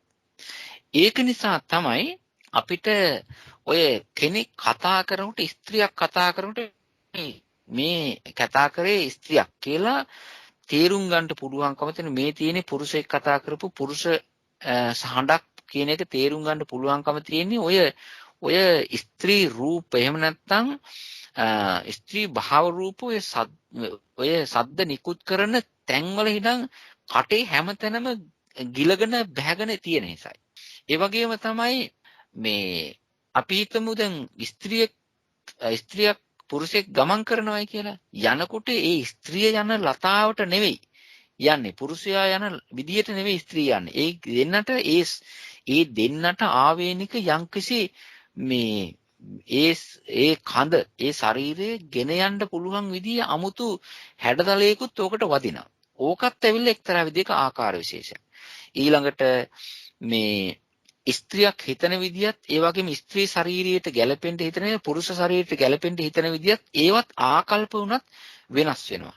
ඒ ඔක්කොම සිද්ධ වෙන්නේ ඔය ස්ත්‍රී රූපය ඒක ඉන්ද්‍රියක් කියලා කියන්නේ අර ඔක්කොම ටික එය Tamanට නතු කරගන්න පුළුවන් ගතියක් ඒකේ තියෙන නිසා. අර විදිහට බැලුවෙන් පස්සේ මේ හරීම සියුම් ඒ වගේම ඊ타ත්ම සියුම් ස්වභාවයක් තමයි මේ ස්ත්‍රීන්ද්‍රිය පුරුෂේන්ද්‍රිය කියලා කියන්නේ. අපි ඒකත් ওই විදිහට තේරුම් ගන්න ඕනේ. මම මේ වෙලාවේදී අපේ පින්වතුන්ට අවස්ථාවක් සලසා දෙනවා මේක ඉස්සරහට ගෙනියන්න ඉස්සර වෙලා මේ අද මේ කියාපු ටිකේ තව මොන හරි පැහැදිලි කරගන්න එහෙම තියෙනවා නම් ඒකත් අහන්න. තව තියෙනවා මේ අපි කතා කරගෙන ගියේ මේ කොටස් 11න් මම කිව්වේ 4යි. ඊට පස්සේ ඉතින් අර හදේ වස්තු රූපේ ජීවිතේන්ද්‍රිය රූපේ එහෙම කියන්න තියෙනවා. ඒ ටික කියන්න ඉස්සෙල්ලා අපි මේ පින්වතුන්ට අපේ පින්වත් මහත්මයලාට මහත්මීන්ට සද්ධාවන්ත පින්වතුන්ට අවස්ථා සලසා දෙනවා. තවත් මොන හරි මේකට සම්බන්ධ සමහරලාට මෙන්න මෙහෙම තියෙනවා. ඔය මේ රූප ගැන කතා කරනකොට හිත් ගැන කතා කරනකොට අර අපි අහලා තියෙන මේ සූත්‍ර දේශනාවල් තියෙනෝනේ. ඒ වගේ තිබෙන්නා වූ ඔය දැනුම් ආදී දේවල් ඈඳිලා එනවා. ඒක ස්වභාවයක්. හැබැයි ඒකෙදී මේකට පටලැවිල්ලක් නොවන කරුණ වලට පමණක් කෙටියෙන් උත්තර දෙන්න පුළුවන්. එහෙම නැත්නම් ඒක අදාළ නැත්නම් ටිකක් දවස් දෙකක් සතියක්මාරක් වේටින් එකේ තියන්න තියෙනවා නම් ඒක ඉස්සරහට තියන්න පුළුවන්. ඒක නිසා දැන් අපි දැන් කරගෙන යන්නේ විභාගක. ඒ විභාගය කියලා කියන්නේ විස්තරයක් තියෙනා වූ මේ කරුණ තමයි කියාගෙන යන්නේ. ඒ නිසා මේ සම්බන්ධයෙන් තියෙන ඒවා අහන්න මේ පින්වතුන්ට තියෙනවා නම් අහන්න පුළුවන්. එහෙනම් මම මේ අවස්ථාව සලසා දෙනවා ඉස්සරහට යන්න ඉස්සර වෙලා ප්‍රශ්න අහන්න. සෑම දිනාටම තෙරුවන් සරණයි. තෙරුවන් සරණයි ස්වාමීන් වහන්සේ බොහොම පිං. එහෙමනම් අපිට දැන් ප්‍රශ්න අහන්න පුළුවන්. ස්වාමීන් වහන්සේ එහෙමනම් මම පළවෙනිම අහන්නම් ප්‍රශ්නයක්. ස්වාමීන් වහන්සේ ඔබ වහන්සේ ඕජාව ගැන විස්තර කරනකොට කිව්ව අනෙක් රූප එකකට හෝ දෙකකට උදව් කරන්න පුළුවන් ගතියක් තියෙනවායි කියලා. ඒක තව පොඩ්ඩක් පැහැදිලි කරලා දෙන්න ස්වාමීන් වහන්සේ. තෙරුවන් සරණයි. ඕජා රූපේ එහෙම එකක් තියෙනවා. දැන් අපි මම තව ඩිංගකින් කියනවා ඕජා රූපේ තිබෙන්නා වූ ස්වභාවය. ඒක ඇත්ත වශයෙන්ම ඒ ඕජා රූපේ ගණන් ගන්නේ ආහාර රූපයේ යටතේ. දැන් මම කිව්වා මේ වෙලාවේදී භව රූප 4 දක්වා ඕජා රූපය එන්ට තව තියෙනවා කරුණු දෙකක්. මම එතනදී ඒක ආකාශ රූපේ ඉස්සර කරන්න ඉස්සර වෙලා හැබැයි ආකාශ රූපේ පිළිබඳව මම ටිකක් කිව්වා. නමුත් තව ටිකක් කියනවා. ඒක මම ඉස්සරහදී කියන්නම් මහත්තයා. හොඳයි තේරුම් ගන්න ස්වාමීන් වහන්සේ. එහෙනම් අනිත් අයට ප්‍රශ්න යොමු කරන්න පුළුවන් ස්වාමීන් වහන්සේට. තේරුම් ගන්න. අවසරයි ස්වාමීන් වහන්සේ. අර රූපේ පිළිසඳ දැනගැනීම පිළිබඳ ධර්ම දේශනාවකදී කිව්වා මෙහෙම අපි දැන් විතර කටුවක් ඇතුළක ඉඳන් ස්ක්‍රීන්ස් දිහා බලන් ඉන්නවා වගේ අපට පේන්නේ මේ යම්කිසි රූප ස්වභාවයන්. එතකොට ස්වාමීන් වහන්සේ විස්තර කරේ සසම්බාර රූපද ඒව අනිත් එක ඒ කිව්වා බුදුරජාණන් වහන්සේ ඇතුළු රහතන් වහන්සේලා මේ කටුව බිඳගෙන ගිහිල්ලා දේවල් දකින්න. එතකොට ඒ මහා ප්‍රඥා ස්වාමීන් වහන්සේලාට පේන්නේ ඒ ලක්ෂණ ස්වરૂපයද කියලායි මට දැනගන්න ඕනේ ස්වාමීන් වහන්සේ. ඒකෙදී ආර්යයන් වහන්සේලා හොඳට මේ රූප ස්වභාවයේ විනිවිද දැනගෙන තියෙන. ඇත්ත වශයෙන්ම ලෝකයා මේ රූපය දකින්නේ ගෙඩි පිටින්. ගෙඩි පිටින් කියලා කියන්නේ පිටට පේන්නා වූ ආකාර විශේෂයක් පමණයි මේ සත්‍යය දකින්නේ. ඒකේ තිබෙනා වූ ලක්ෂණය, ඒකේ තිබෙනා වූ හැඩය, ආකාරය ඒගොල්ලෝ ස්පර්ශ කරන්නේ නැහැ. නමුත් ප්‍රඥාවෙන් දියුණු වෙච්ච ඒ මේ සියුම් ස්වභාවයන් හඳුනාගත්ත උන්වහන්සේලා මේකේ විනිවිද යනවා ලක්ෂණය ස්පර්ශ කරන්නට. ලක්ෂණය විතරක් නෙවෙයි ඒ රහතන් වහන්සේලා දකින්නේ ඒ ලක්ෂණය ආධාර කරගෙන තිබෙන්නා වූ දේ. ඒකට කියනවා නිස්සේෂ ස්වභාවය කියලා. එහෙම නැත්නම් අපි කියනවා මේ ඒ රූපයේ තිබෙන්නා වූ ගතිය ඒ රූපයෙන් යම් කිසි විදියකින් කෙරෙන්නා වූ වැඩය ඊට පස්සේ ඒ ලක්ෂණය ආධාර කරගෙන තිබෙනා වූ දෙය ඒ වගේම ඒක ලෝකයට ඉදිරිපත් වෙලා තිබෙන ආකාරය ඕව දකිනවා. ඒකට කියනවා ලක්ෂණය දකිනවා, කෘත්‍ය දකිනවා, ඊට පස්සේ ආධාරක ස්ථානීය දකිනවා, ඊළඟට ලෝකයට මතුවලා ඒකට කියන පච්චුපට්ඨානය දකිනවා කියලා කියනවා. ඒ විදිහට ඔය අරකට ගැලපෙනවා බිත්තරයක් විනිවිද අසට රිංගුවා වගේ ඒ රූපය අසට රිංගගෙන යනවා. ඒක ඇවිල්ලා නුවණින් යන ගතියක්. ඒක ඒ විදිහේ තමයි. තෙරුවන් සරණයි.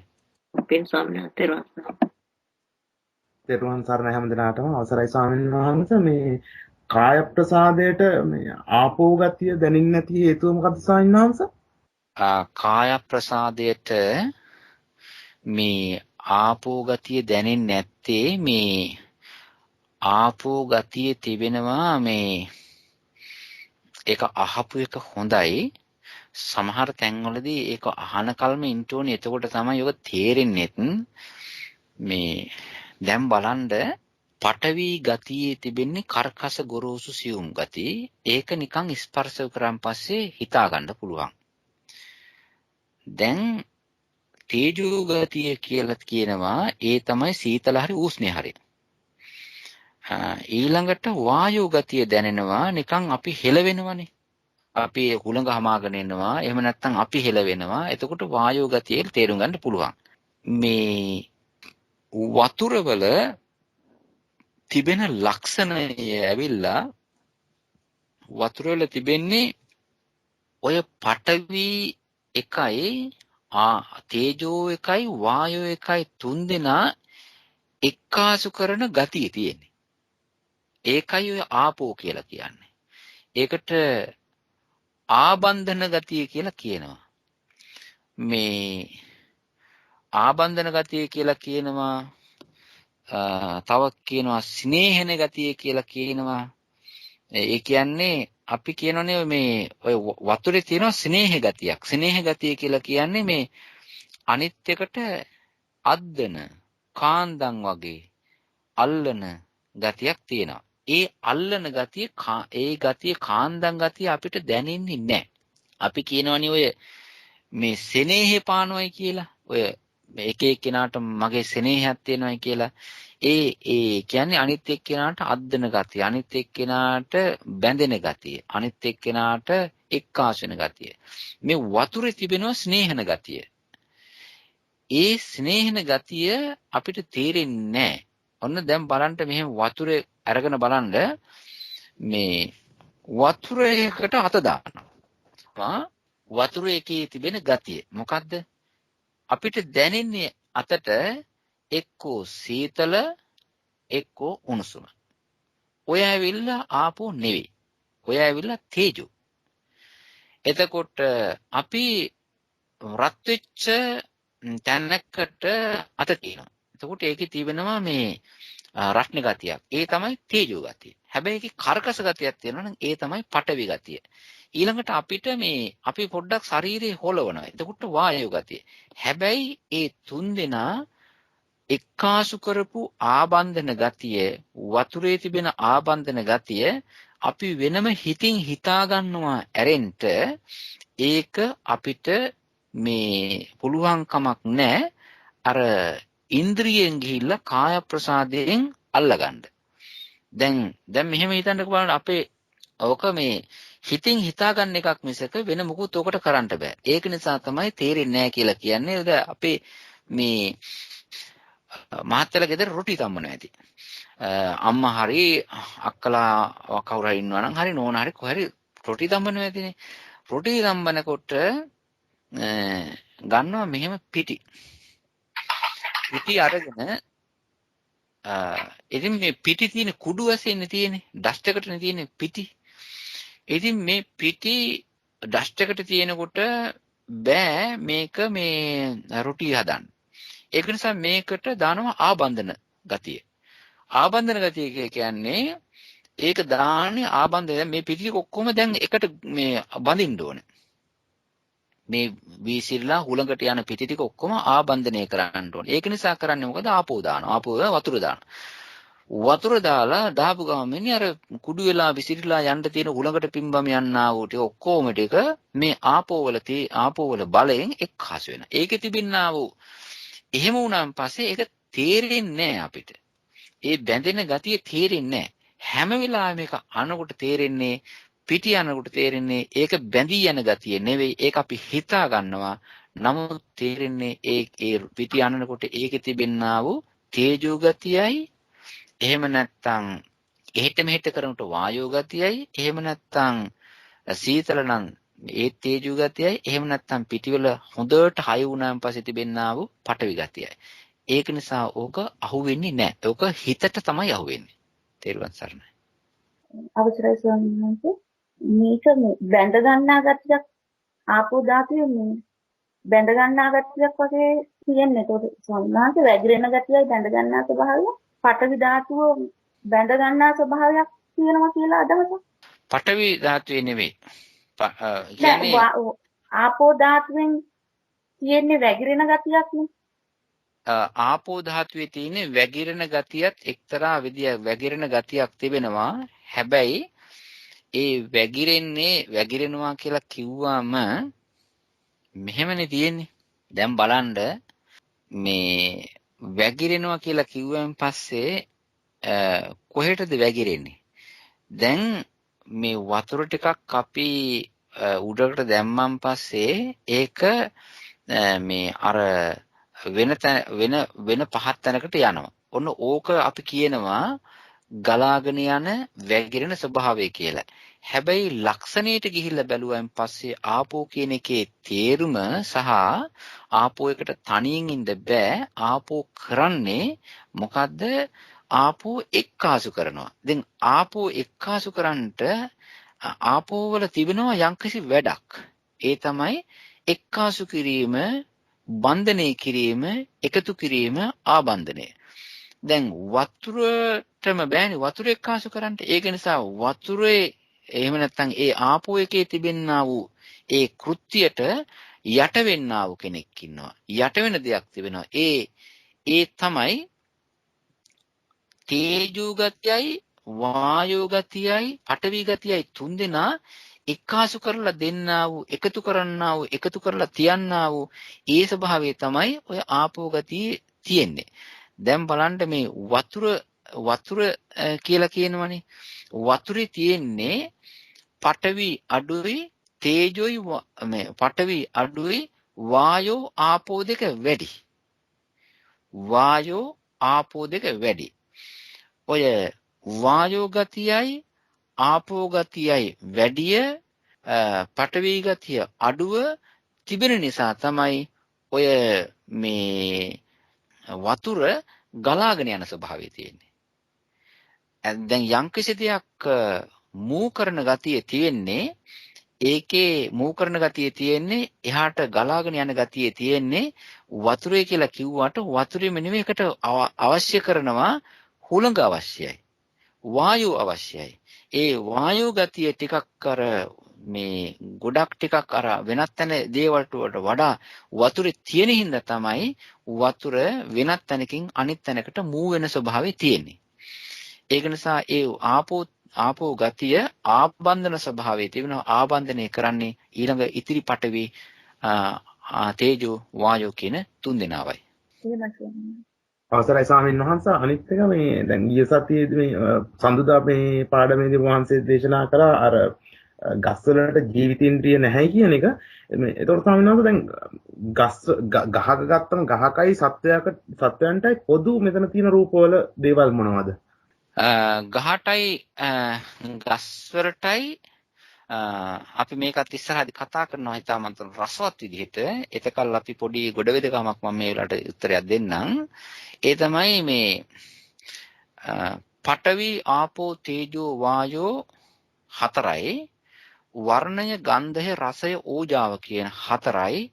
මේවා සත්ත්ව ශරීරයේ තියෙනවා බාහිර දේවල්ක් තියෙනවා.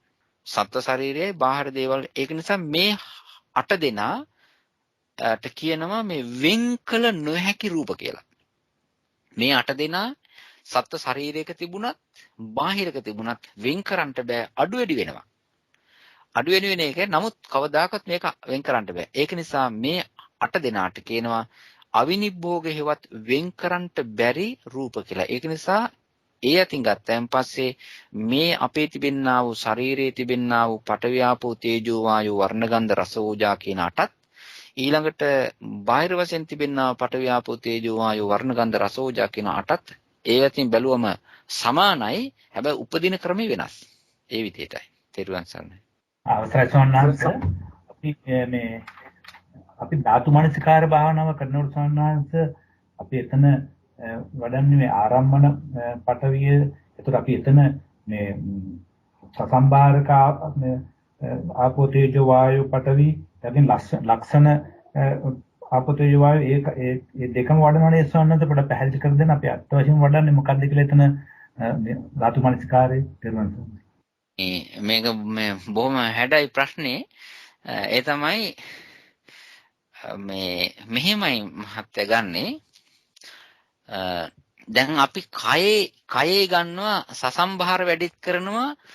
ඊළඟට මේ ඔය ලක්ෂණ පටවි වැඩිත් කරනවා. දැන් සසම්භාර කොටස් තියෙනවනේ මේ අපේ ශරීරේ. දැන් බලන්න කේසා ලෝමා නඛා දන්තා තචෝ මන්සං නහරු අට්ටි මින්ජා කියලා ඔය වගේ වඩාගෙන යනවනේ. ඕවා සසම්භාර. කෙස් වල මේ පටවි වැඩි, ලොම් වල පටවි වැඩි, කේසා ලෝමා නඛා නියපොතු වල පටවි වැඩි, දත් වල පටවි වැඩි, මස් වල පටවි වැඩි. ඉතින් ඕව ඇවිල්ලා පිළිකුල් භාවනාවට දාලා. ඒ කියන්නේ මේ සසම්භාර පටවි නිකම් පොඩි පොඩියට තියෙන පටවි නිකන් ලොකුට ඇවිල්ලා අපි මුලා කරලා තිබෙනවා.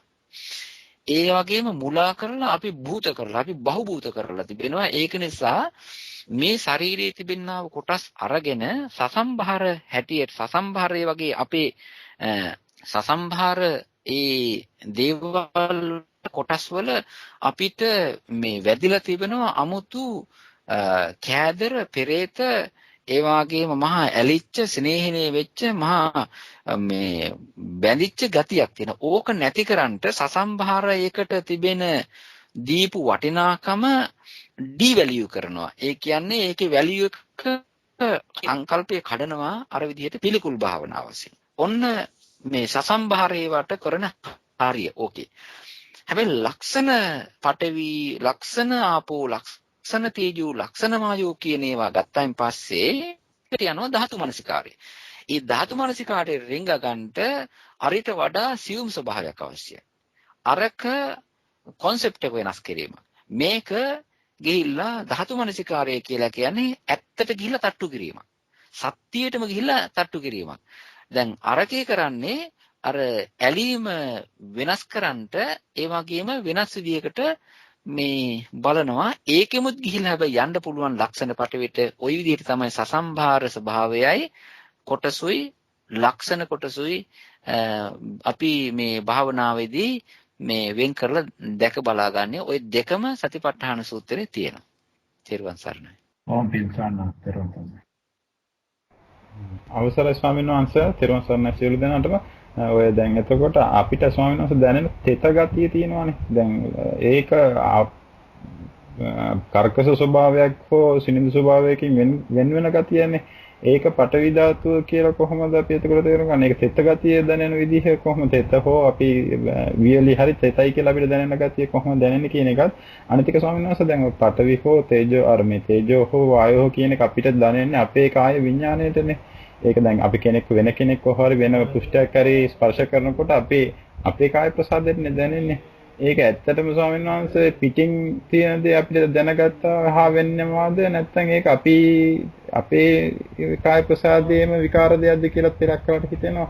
දැන් වෙන පුෂ්ඨයක් බිත්තියක් ඇල්ලුවොත් අපිට බිත්තිය දැනෙන්න විදියක් නැහැ. අපේ කාය ප්‍රසාදයේ ඒ බිත්තිය නිසා ඇති වෙන විපර්යාසයෙන් හරි මොකක් හරි අපේ පුෂ්ඨයට ඇති කරන ස්පර්ශයක් නේද වෙන්නේ කියන එක හිතෙනවා. එහෙම බලද්දි ස්වාමීන් වහන්සේ අපිට නොදැනෙන පටවි කොටසුත් තියෙනවාද කියන එක ප්‍රශ්නයකුත් එනවා ස්වාමීන් වහන්සේ. එහෙම කොටසුත් තියෙනවාද කියන එක. තෙරුවන් සරණයි ස්වාමීන් වහන්සේ. පටවි ස්වභාවය අපිට දැනෙන විදි කීපයක් තිබෙනවා. පටවි ස්වභාවය හැම වස්තුවකම එක මට්ටමකට නැහැ. ඒකේ එක මට්ටමකට නැති පටවි ගතියේ කර්කශ ස්වභාවයක්, ගොරෝසු රළු ස්වභාවයක් තිබෙනවා. ඒ පටවි වැඩි වුණොත්, පටවි අඩු වෙලා වෝට ගතිය, ආපෝ ගතිය වැඩි වුණොත්, වායෝ ගතිය වැඩි වුණොත්, ඒකේ තිබෙනා වූ මේ අර රෆ් ගතිය පොඩ්ඩක් අඩු වෙලා ඒ පටවි ගතිය වෙනස් ස්වරූපයකින් අපිට දැනෙනවා. ඒක නිසා සියුම් ස්වභාවයක්, මෘදු ස්වභාවයක් දැනෙනවා. හැබැයි සියුම් ස්වභාවය, මෘදු ස්වභාවය කියලා කියන්නේ පටවි ගතිය අඩු වෙලා දැනෙන ක්‍රමයක්. ඒක නිසා පටවීම තමයි. ඒක ඒ පටවි ගතිය ඒ වස්තුවේ තිබෙනා වූ ඒ පටවි ගතිය අඩු වැඩි වීම නිසා අපිට ඒ අඩු වැඩියාව දැනෙන විදියයි. ඒක නිසා මේ ඔය පටවි ගතිය දැනෙනවා, බර විදිහට දැනෙනවා, ගොරෝසු විදිහට දැනෙනවා, රළු විදිහට දැනෙනවා, ඒ වගේම සියුම් විදිහට දැනෙනවා, මෘදු විදිහට දැනෙනවා, සැහැල්ලු විදිහට දැනෙනවා. ඔය හැම එකෙම තිබෙන්නේ පටවි ගතිය තමයි. ඒ පටවි ගතිය ඒ වස්තුවේ තිබෙන පටවි වල ප්‍රමාණය හින්දාවෙන් අපිට දැනෙන විදිය. ඔය හැම එකක්ම පටවි ස්වභාවයට තමයි අපි දැනගන්නේ. හැබැයි මේ ආපෝ ස්වභාව ඒක ඇවිල්ලා මේ ඕලාරික වස්තුවක් ගත්තන් පස්සේ තමයි ඔය ගොඩක් රළු, ඊළඟට සිමෙන්ති ගල් වගේ දේවල් ගත්තන් පස්සේ ඒකේ පටවි ගතිය වැඩි නිසා අපිට ඒ රළු ආකාරයේ, පටවි ආකාරයේ හොඳට මේ ඒක ස්පර්ශ වෙනවා. ඒක දැනගන්නේ කාය විඥානේ. ඒ කියන්නේ කාය විඥාණයට විතරයි ඔය ගතිය ස්පර්ශ වෙලා හඳුනා ගන්න පුළුවන්කම තියෙන්නේ. අර ආපෝ ගතිය කියන එක ඇවිල්ලා මේ නිකන් හිතින් හිතා ගන්නවා මෙහෙම එකක් උණයි කියලා. උත්තරේ ලැබුණාද අඩු වුණාද? ස්වාමීන් වහන්සේ මම අතරේ අර දැන් අපිට දැන් අපේ කාය ප්‍රසාදෙන්නේ දැනෙන්නේ. දැන් අපි ළමෙක් කුසනකොට අපි හිතනවා හරි මොලොක් කියන එක හරි. ඒක අපි හිතන සමහරට මේ දන්නේ ඉස්සරම අපි හිතුවේ ළමයාගේ ඇඟ අපිට දැනෙනවා කියන එක. එනකොට දැන් ඒ තේරෙනවා මේ අපේ ඇඟේම දැනීමක් තමයි ඇති වෙන්නේ, ළමයාගේ ඇඟ අපිට දැනෙන්නේ නැහැ කියන එක. ඒක ඇති වෙන්නේ ඒ බාහිර රූපේ නිසා අපේ රූපේ විකාරයක් කරා වගේ එකක්ද වෙන්නේ කියන එක දැනගන්න කැමති. අනිත් එක එහෙම හැමදේම අපිට දැනනවා, හැම පටවියක්ම අපිට දැනෙනවාද කියන ප්‍රශ්න එනවා. එහෙම හිතනකොට ස්වාමීන් වහන්සේ අපිට නොදැනෙන පටවි කොටසු තියෙනවාද වගේ එකක් තියෙන තේරුණා. ඒකයි තේරුණා. මේ ඇත්ත වශයෙන්ම අපි දැන් ළමයෙක් උස්සනකොට අපිට ළමයාගේ ශරීරයේ තියෙන පඨවි ආපෝ තේජෝ වායෝනේ තියෙන්නේ. ඒ පඨවි ආපෝ තේජෝ වායෝ වල සමහර ළමයෙක් උස්සනකොට රස්නේ දැනුනොත් එහෙම තේජෝයි. ඊළඟට බරට දැනුනොත් එහෙම පඨවි. ඉතින් ඒ පඨවි ගතියයි තේජෝ ගතියයි එක්කෝ සීතලට හරි එහෙම නැත්නම් සැහැල්ලුවට හරි දැනෙන ගතිය ඒ විදිහටයි. අනිත් එක ළමයා එහෙට මෙහෙට කරකවනකොට වායෝ ගතිය හැටියට දැනෙන්න පුළුවන්. ඒ ඇත්ත වශයෙන්ම දැනෙන්නේ අපිට ඒ ළමයාගේ ශරීරයේ තිබෙන්නා වූ තේජෝ, ළමයාගේ ශරීරයේ තිබෙන්නා වූ පඨවි, ළමයාගේ ශරීරයේ තිබෙන්නා වූ වායු. ඒක ඇවිල්ලා අපේ මේකක් නෙවෙයි. අපේ ඒ ළමයාගේ තිබෙන්නා වූ ශරීරයේ තිබෙන පඨවි, තේජෝ, වායෝ ආරම්මන හැටියට අපේ ශරීරයෙන් අපේ ශරීරයට ස්පර්ශ වුණාම අපේ ශරීරයට වැදිච්ච හරියේ අපේ ශරීරය හරහා එයාගේ ශරීරයේ තිබෙන්නා වූ රස්නේ ගතිය, පඨවි ගතිය කාය විඥාණයෙන් අල්ලා ගැනීම ලෝකේ කතා කරලා තියෙන්නේ පුජ්‍යල සංඥාවෙන් නිසා, පුජ්‍යල හැඟීමෙන් නිසා අර මේ කෙනෙකුට තේරුම් ගැනීමේදී ටිකක් පටලැවිල්ලක් වෙන්න පුළුවන්. හැබැයි කොහම වුණත් ඒක සත්ව ශරීරයක හෝ වේවා, ඊළඟට පොඩි දරුවෙක්ගේ හෝ වේවා, ගහක කොළක හෝ වේවා, හුළඟේ ඇස්සේ හෝ වේවා, ඒ තියෙන්නේ ඔක්කොම බාහිර වශයෙන් තිබෙනා උදේ අපේ ආරම්මණයක් ඇටියට හඳුනා ගැනීමයි. පඨවි ධාතුව තියෙනවා මේ හුළඟෙත් තියෙනවා. තද හුළඟක් වෙනකොට ඒ තද හුළඟෙත් තියෙනවා පඨවි ධාතුව. මේ අපිට දැනෙනවා ඒක. ওই විදියයි. ඒ තව පොඩ්ඩක් සානස් විස්තර කරන්න පුළුවන්ද? දැන් අපේම කාය විඥාණයට නේද දැනෙන්නේ කියන එක හිතද්දී ඒක ඇත්තටම අපි ඒක දැනගත්තද? ඒ බාහිරේ හරියටම අපි දැනගත්තද? නැත්නම් ඒකෙන් විකාරයක්ද අපි දැනගත්තේ කියන එක ඒක අපි නොදැන කොටසකුත් තියෙනවා වගේ එකක් එතකොටම හිතෙනවා ස්වාමීන් වහන්සේ. ඒක තව පොඩ්ඩක් පැහැදිලි කරන්න පුළුවන්ද? ඒ වෙලාවට ප්‍රකටව තියෙන ඩිංග විතරයි. දැන් ළමෙක් වඩා ගන්නකොට හරි එහෙම නැත්නම් ඒකේ ඒ වෙලාවට තිබෙන්නා වූ ටික විතරයි අපිට දැනෙන්නේ. ඒ වෙලාවට ප්‍රකටව තිබෙන ටික විතරයි. එතනින් එහා දෙයක් තිබුණත් නැතත් අපිට තේරෙන්නේ නැහැ. කයට ස්පර්ශ වුණාද යම්කිසි දෙයක් ඒ ඩිංග විතරයි. තව දේවල් තිබුණා නම් ඒක අපිට තේරුනේ නැත්තේ ඒක මේකට ගැටිච්ච නිසා සහ ඒක ප්‍රකට නැති නිසා. ඒ විදිහටයි. බොහොම පිං ස්වාමීන් වහන්සේ. තිරුවන් සරණයි ස්වාමීන් වහන්සේ මේ ශරීරයේ තියෙන වේදනාවල් අපි ඉඳගෙන ඉන්නකොට සමහරට කකුල් රිදෙනවා වේදනාවල් දැනෙනවා. ඒතකොට මේ තුවාල වුණාම ඒ වගේ දේවල් දැනෙනවා. එතකොට ස්වාමීන් වහන්සේ මේ ගැන අපි කොහොමද මේ තේරුම් ගන්නේ? තිරුවන් සරණයි. මේ වේදනාව කියලා කියන්නේ මේ රූප නෙවෙයි. වේදනාව කියලා කියන්නේ මේ හිතට සම්බන්ධ එකක්. අපි මේ වේදනාව කියලා කයේ තිබෙන්නා වූ ස්වરૂපයක් විකාර ස්වરૂපයක් පිළිබඳව අසන්තෝෂ ගතියක් ඇති වෙන ඒක හැබැයි මේ කයේ තිබෙන්නා වූ රූප ගතියක් නෙවෙයි ඒක ඇවිල්ලා මනසේ තිබෙන්නා වූ ඒ හරියේ තිබෙන ස්වરૂපය මේ විදීමේ ස්වභාවයක්. ඒක නිසා ඒක රූපයක් නෙවෙයි ඒක හිතට සම්බන්ධ වින්දනය කරන්නා වූ වේදනා ස්වરૂපයක්. අවසරයි ස්වාමීන් වහන්සේ අර මේ පංච උපාදානස්කන්ධ 11 ආකාරයකින් තියෙයි කියලා කියනකොට එතන ඕලාරික සුකුම හීන ප්‍රනීත කියන්නේ රූප වලට සම්බන්ධවද?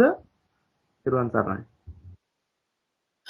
ඔව් 11 ආකාරයේ රූප වලටත් තිබෙනවා වේදනාවටත් තිබෙනවා සංඥාවටත් තිබෙනවා සංඛාරයටත් තියෙන විඥාණයටත් තියෙනවා. ඒක නිසා හැම එකටම මේ තියෙනවා ওই රූපයටත් තියෙන 11.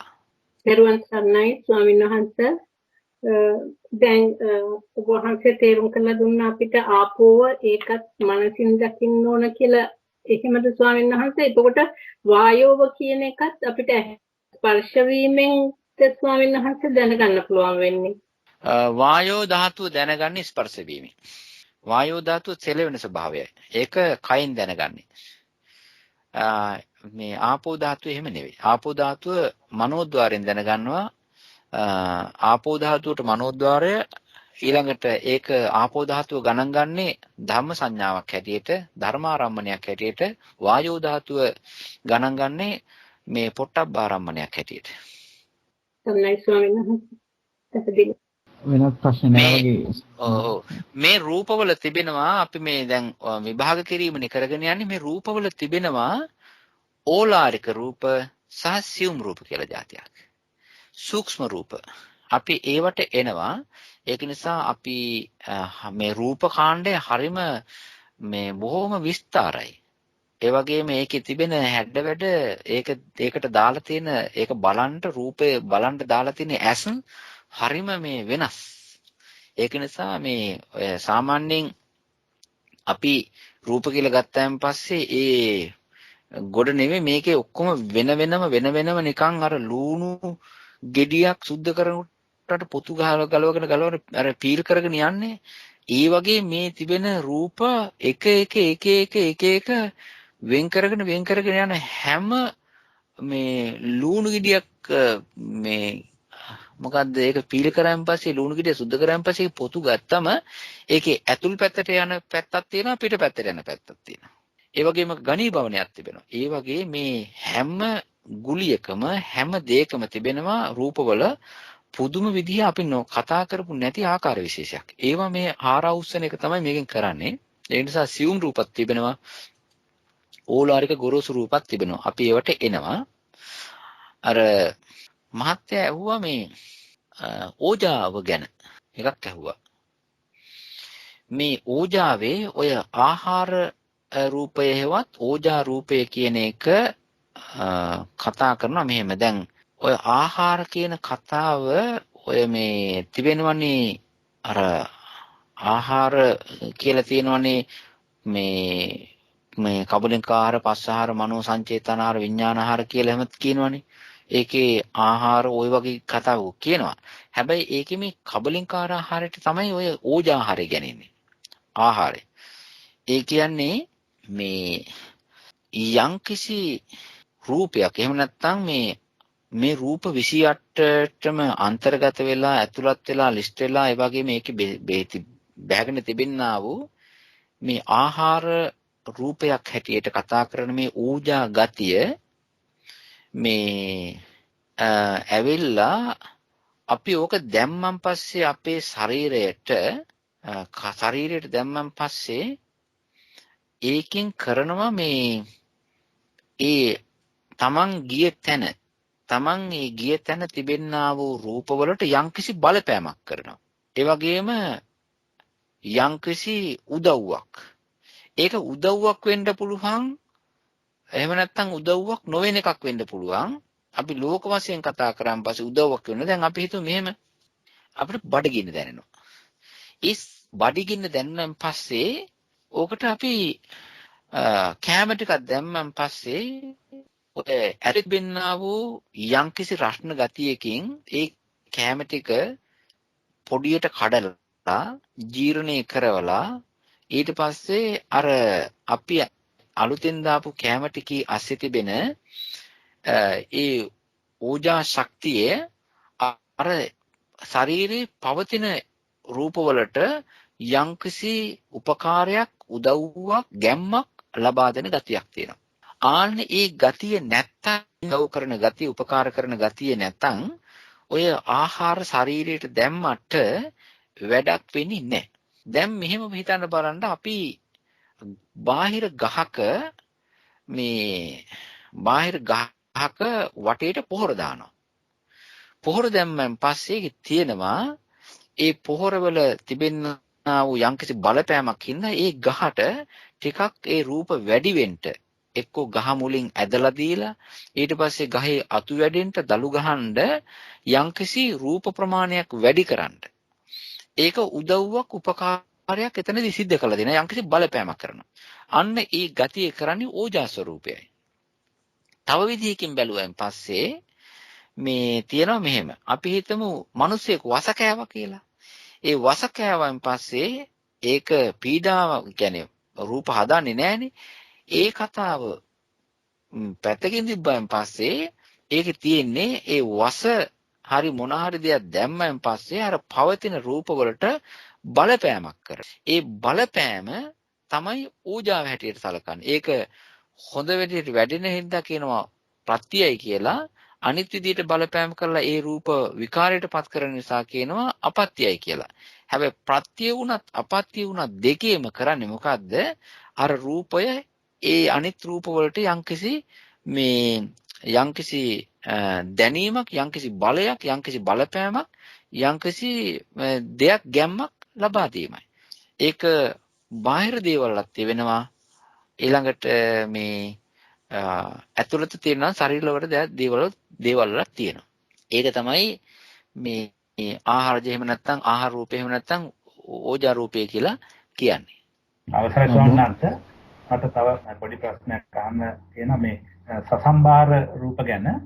ස්වාමීන් වහන්සේ මේ සසම්බාර රූප ගැන මට හිතුනේ මේ ඒක සාපේක්ෂව නේද ස්වාමීන් වහන්සේ මේ සසම්බාර රූප තියෙන්නේ අපි දැන් භාවනාවකින් අපි දැන් ධාතු මනස්කාරය හරි මොනාරි කරනකොට ස්වාමීන් වහන්සේ අපි භාවනාවෙන් හිත දියුණු වෙන අපි හිත තියුණු වෙන්න මේ හැම දෙයක්ම සසම්බාරක වෙනව නේද අන්තිම මේ කඩන්න බැරි තත්ත්වයට කෘප කලාප වලට යනකල් හැම දෙයක්ම සසම්බාරක නේද ස්වාමීන් වහන්සේ එහෙම හිතුවම හරිද ස්වාමීන් වහන්සේ තේරුම් ගන්න. සසම්බාර රූප කියලා කියන්නේ මහත්තයා මේ ලොකුවට පෙන්නුම් රූපවල භාවයට අපි කියන්නේ සම්භාරයක් කියලා කියන්නේ ගොඩක්. ඒ ගොඩ සම්භාරයක් ගොඩක් හැටියට පේනකොට අපි මේ අපේ අදහස වෙනස් වෙනවා. ඒ නිසා අපි මුලා වෙනවා සසම්භාර රූප වල. දැන් අපි ගඟ කියලා කියනවනේ. ගඟ කියලා කියන්නේ ආපෝ ධාතු සමූහයකට. ආපෝ ධාතු එහෙම නැත්නම් ආපෝ ධාතු වැඩි අනිත් ධාතු තිබෙන ධාතු සමූහයකට තමයි ගඟ කියලා කියන්නේ වතුර කියලා කියන්නේ. හැබැයි ඒකේ මේ ඒ වතුර කියන ගතිය ඒ සසම්භාර ගතිය විනිවිදගෙන ගියයින් පස්සේ තිබෙන්නේ ඇත්ත වශයෙන්ම ලක්ෂණ ස්වභාවයයි. ලක්ෂණ ස්වභාවයට ගියයින් පස්සේ මුලා වෙන ගතිය නැති වෙනවා. සසම්භාර ස්වභාවයේ ඒ රැඳිලා හිටියොත් එහෙම මුලා වෙන්න බලනවා. ඒක නිසා සසම්භාර දැන් ලෝකය කතා කරන්නේ දැන් ගලක් කියලා කියනවා. ගලක් කියලා කිව්වන් පස්සේ ලෝකයාගේ හැටියට හැබෑවයි. මහා ගලක් පර්වතයක් කියන ලෝකයාගේ හැටියට හැබෑවයි. ඒවා සසම්භාර පඨවි හැබැයි ඒකේ තිබෙන ලක්ෂණ ස්වභාව. ඒක නිසා මේ අපි මුලා වෙනවා සසම්භාර ගතියේදී. ඒ මුලාව විනිවිදගෙන යන්න ලක්ෂණයට බැහැ ගන්න ඕනේ. හැබැයි කතා කරනකොට සසම්භාර පටවිය කියන්නේ මේකයි කියලා දෙනවා. ලක්ෂණය කියන්නේ මේකයි කියලා කියනවා. සම්මතය කියන්නේ මේකයි කියලා කියනවා. ආරම්භණය කියන්නේ මේකයි කියලා කියනවා. ඒක හතර විදිහටම දැනගන්න එක හරි ප්‍රධාන වශයෙන් ලක්ෂණ පටවි මේ සසම්භාර පටවි ලක්ෂණ පටවි කියලා හැටියට දැනගන්නීමත් පහසු වෙනවා. ඊටරුවන් සරණයි. අවසරයි සම්නස ඔය ආහාර රූපය ගැන කතා කරමින් මේ ප්‍රශ්නයක් ඒ සම්බන්ධව තමයි තියෙන්නේ. දැන් අපිට රූපය අපේ රූපේ මිනිස් රූපය හරි සත්ත්ව රූපය හරි පාලනය වෙන ක්‍රමයක් අපි දකිනවා සම්නස. දැන් වයස හරි දැන් වයස එක්තරා සීමාවකට පන්නන් පස්සේ ආහාර රෝග්‍ය රූප කොහොම හොඳ ආහාර ගත්තත් අර අලුත් රූප වැඩිවීමක් වෙන්නේ නැහැ. ඒක ආයුෂ වැඩිවීමකුත් වෙන්නේ නැති ගතියක් තේරෙනවා. ඒතකොට අපේ ආහාර රාජ්‍ය රූපයෙන් මේ රූපය පාලනය කරනවා වුණාට අපිට තේරෙනවා ඒක වෙන පැත්තකිනුත් පාලනය වෙනවා වගේ මේ රූපය. ඒක සම්බන්ධව ස්වාමීන් වහන්සේ තව පොඩ්ඩක් පැහැදිලි කරන්න පුළුවන් සම්. ඒක පාලනය වෙනවා එකක් කර්මයෙන්, ඒ වගේම කර්ම ශක්තියෙන්. ඊළඟට අපි ඉස්සරහදී එක තැනකදී එනවා මේ ඔය රූප වර්ග හතරක් කතා කරන්න. එතනදී ගොඩක් විස්තර වෙනවා. ඒ වගේම අවුරුදු 50ක් විතර යනකොට 50න් පස්සේ හරි එතනින් පස්සේ කර්මජ රූපත් තිබෙනවා. අනිත් එක අපේ ශරීරයේ වර්ග කීපයක රූප තිබෙනවා. එහෙම වෙනස්කමක් තියෙනවා. හැබැයි ආහාරජ රූපවල තිබෙන්නේ බාහිරින් දෙන්නා වූ ආහාරජ රූප අර කර්මයෙන් තිබෙනා වූ ප්‍රශ්නයක් එක්ක අරගෙන ඒකට උදව්පකාර කරගන්න ගතියක් තියෙනවා. මම ඒකට උත්තරයක් දෙන්නම්. මේ තව අපි කරුණු හතරක් ගැන ඉස්සරහදී කතා කරනවා. ආන්න ඒ හරියේදී. බොහොම පිං ස්වාමීන් වහන්සේ. ඔක පෝස්ට්පෝන් කරා. අදත් එකක් පෝස්ට්පෝන් කරනවා. තව එකක් අපේ මේ ඉස්සෙල්ලත් මම එකක් පෝස්ට්පෝන් කරා. 5ක් වෙනවා. දරුවන් සර්ණයි ස්වාමීන් වහන්සේ මේ දැන් අර කලින් අහපු ප්‍රශ්නෙට අර සසම්බාර අපි භාවනා කරනකොට සසම්බාර වලින් පටන් අරගෙන අන්තිමට අපි ලක්ෂණ රූපණේද සොයාගෙන යන්නේ ස්වාමීන් වහන්සේ. මට අන්නේ විදිහට මම වැරදිද දන්නේ පැහැදිලි කරලා දෙන්න. ඔව් එහෙමත් හිතන්න පුළුවන්. ඒ කියන්නේ සසම්බාරයෙන් පටන් ගන්නවා ඊට පස්සේ ලක්ෂණ පටිවිචය ඇතුල් වෙනවා. ඒක ලක්ෂණය අහුවෙන්නේ නැහැ. සසම්භාරය කියන එකේ විපල්ලාසයක් එක තියෙන්නේ. සසම්භාර පඨවි ධාතුව ආපෝ තේජෝ ධාතු විපල්ලාසයක් හැදලා තියෙනවා. ඒක නිසා විපල්ලාසයේ බිඳගෙන ලක්ෂණයට යනවා. ලක්ෂණය දැනගෙන තමයි මේ ධාතු ස්වභාව දැනගෙන තමයි අපි ඒකෙන් අයින් වෙලා ගැලවිලා යන්නේ. ඒක හරි. දරුවන් සර්ණයි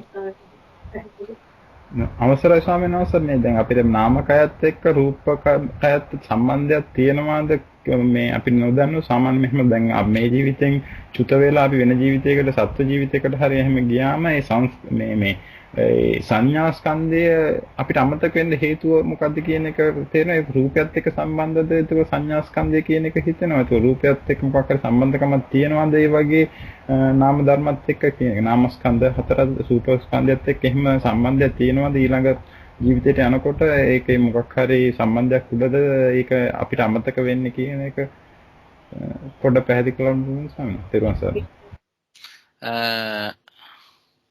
දැන් මහත්තයා ගෙදර ඉන්නකොට මේ කරුණු දෙකක් තිබෙනවා. එකක් තමයි මහත්තයා ගෙදර පුටුවක වාඩි වෙලා ඉන්නවා. මහත්තයාගේ ශරීරය වාඩි කරන්ට ආධාර වෙච්ච රූපයක් තිබෙනවා. ඒකට කියනවා නිස්සරේ රූපය කියලා. ඒ කියන්නේ සීට් එක හැටියට තියෙන එක. අනිත් එක තමයි මහත්තයා රූප වාහිනිය දිහා බලාගෙන ඉන්නවා.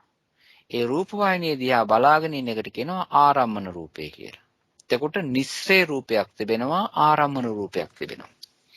එතකොට මේ නාමය කියන එක ඇවිල්ලා නාමය කියන එකටත් නිස්සරේ රූපයක් තිබෙනවා, ආරම්මන රූපයක් තිබෙනවා. නිස්සරේ රූපය කියන එක සීට් එක වගේ. දැන් ඒකනේ දැන් මේ අපේ ඇඟ ආශ්‍රය කරගෙන නාමයේ ඉන්න හින්දානේ මේකෙන් අහකට පනින්නේ නැත්තේ. ඒක නිසා මේක යම්කිසි කාලයක් යම්කිසි ස්වරූපයක්. ඉතින් මේක මේ යම්කිසි ස්වරූපයක් අරගෙන යම්කිසි කාල පරිච්ඡේදයක් ආයුෂ හැටියට හරි මොකකට හරි මේක ආශ්‍රය කරගෙන පවතිනවා. ඒ ආශ්‍රය කරන පවතින නිසා මේ නාමය කියන එක මේකෙන් ගලවන්න බෑ. හැබැයි ආශ්‍රය කරන පවතින මේ රූපය මේ නාමය අරමුණු කිරීමත් කරනවා. අරමුණු කිරීම කරන්නේ මෙහෙමයි. රූප වශයෙන්, ශබ්ද වශයෙන්, රස වශයෙන්, ස්පර්ශ වශයෙන් ඒ විදිහට අරමුණු කරනවා. භවංග චිත්තේටත් ওই වගේ ආරම්මණයක් තිබෙනවා. එතකොට අපේ ශරීරය ආශ්‍රය කරගෙන ශරීරය කියන මේ දේ ආශ්‍රය කරගෙන නිස්සරය කරගෙන සීට් එකක් හැටියට මේක පාවිච්චි කරන ගමන් කර්මයෙන් හැදිච්ච මේ රූපය අර ඇතුළත සහ පිටත තිබෙනා වූ දේවල් අරමුණු කිරීම වශයෙන් රූප අරමුණු කරනවා. එතකොට දැන් ආරම්මන වශයෙන් තියෙනවා නිස්සරය වශයෙන් තියෙනවා. දැන් ඒකෙදි මෙහෙම වෙන්නේ. ඇයි අපිට එහෙනම් පරණ ඒවා මතක නැත්තේ කියලා. ඒක වෙන්නේ මෙහෙමයි. දැන් මරණාසන්න අවස්ථාවේදී අරමුණු වෙන්නා වූ කර්ම නිමිත්ත හරි ගතින කර්ම නිමිත්ත හරි ගති නිමිත්ත හරි තුනෙන් එකක් අරමුණු කරගෙන ආරම්මණය හැටියට අරමුණු කරගෙන හිත එහා ශරීරයෙන් මෙහා ශරීරයකට පනිනවා. පනින්නේ එහා පැත්තේ ඉඳලා මෙහා එක ආරම්මණය කරා. දැන් ඊට පස්සේ අරමුණු කරගෙන මෙහා පැත්තට ආවම එතකොට ප්‍රතිසන්ධි විඥාණයට අරමුණු උනේ ප්‍රතිසන්ධිය ගත්තේ අර අරමුණක්නේ. අරමුණක් අල්ලගෙනනේ. එතකොට ඒ ටික වෙලාවක් ගිහිලා චිත්තක්ෂණ භවාංග සිත් සාමාන්‍යයෙන් 16ක් විතර ගිහිල්ලා ඉස්සර වෙලාම භවයේ ඉපදුනාට පස්සේ ප්‍රතිසන්දියෙන් පස්සේ ඒ ප්‍රතිසන්දිය පළවෙනි හිතෙන් පස්සේ ඕක භවාංග වෙනවා. භවාංග වෙලා භවංග සිත් සාමාන්‍යයෙන් යනවා 16ක් විතර. ගිහිල්ලා ඊට පස්සේ නැවත මනෝද්වාරික චිත්තයක් හැදෙනවා. ඉස්සෙල්ලාම ප්‍රතිසන්දිය හැදුණා. ඊට පස්සේ භවංග සිත් 16ක් විතර ගිහිල්ලා ඊට පස්සේ හැදෙනවා මේ මනෝද්වාරික චිත්ත වීතිය. ඒ මනෝද්වාරික චිත්ත වීතියෙන් අර භවංග හිත නැවතිච්ච තැන හොඳයි කියලා හිතා ගන්නවා. එතන තමයි භවනිකාන්තය හැදෙන්නේ. ඒ කියන්නේ භවයට ආසා කරන ඇලුම් කරන තැන. ඵල ඉස්සෙල්ලාම කියලා ඔය මේ භවයට ඇලෙන තැන. දැන් ඉස්සෙල්ලා කලේ ආරම්මණයට ඇතුණා. ඒ කියන්නේ උපදින තැන. ඊට පස්සේ ප්‍රතිසන්දිය හැදුනා. භවංග සිත් කීපයක් ගියා. ඊට පස්සේ මනෝද්වාරික සිතකින් ඇලුනා.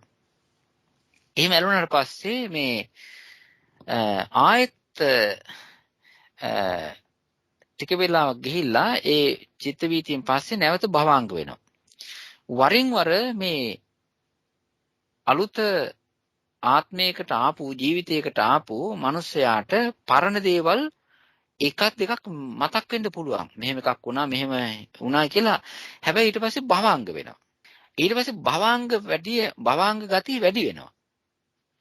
මේ අලුතෙන් මව් කුසකට හරි මේ ජීවිතයට ආපු එක්කෙනාගේ භවංග ටික වැඩි වෙනවා. භවංග වැඩි වෙනකොට වෙන්නේ මෙයාට අරමුණු කරන්නට මේ ద్వාර ආරම්මන අඩු වෙනවා. ద్వාර ආරම්මන අඩු වෙන්න හේතුව ඇහැක් නැහැ. කනක් නැහැ. ඊට පස්සේ කටක් නැහැ. ඊළඟට හොඳට ලොකු ශරීරයක් නැහැ. ස්පර්ශ කරන්නට. රසක් දැනෙන්න. එතකොට මේ ద్వාර ආරම්මන අඩු වෙනවා. ద్వාර ආරම්මනට මෙයා හැම වෙලාවෙම යන්නේ මනෝද්වාරිකයි එහෙම නැත්නම් භවංගයි. මනෝද්වාරික සහ භවංග දෙකේ තමයි වැඩ කරන්නේ.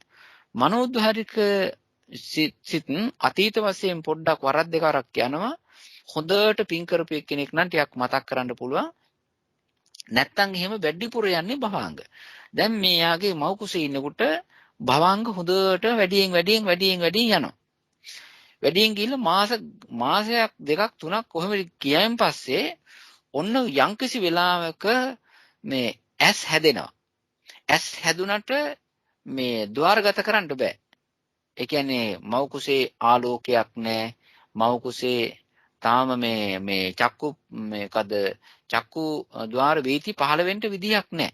ඒක නිසා ඒ කාලයත් ඒ චක්කු ద్వාර වීති නැති කාලයත් එයාට හැදෙන්නේ මේ භවංගසිත. ඊළඟට කනක් හැදෙනවා. සාමාන්‍යයෙන් නිකන් දෙදරනවා වගේ නිකන් අර මව් කුසේ ඉන්නකොට එළිය පැත්තේ දෙදරනවා. මව අඩිය තියලා වේගෙන් යනකොට දරුවට දැනෙන්න පුළුවන් සෝත ප්‍රසාදේ ඒ වෙලාවේ වැඩුණොත් එහෙම ඩිස් ගාලා සද්දයක් දැනෙන්න පුළුවන්.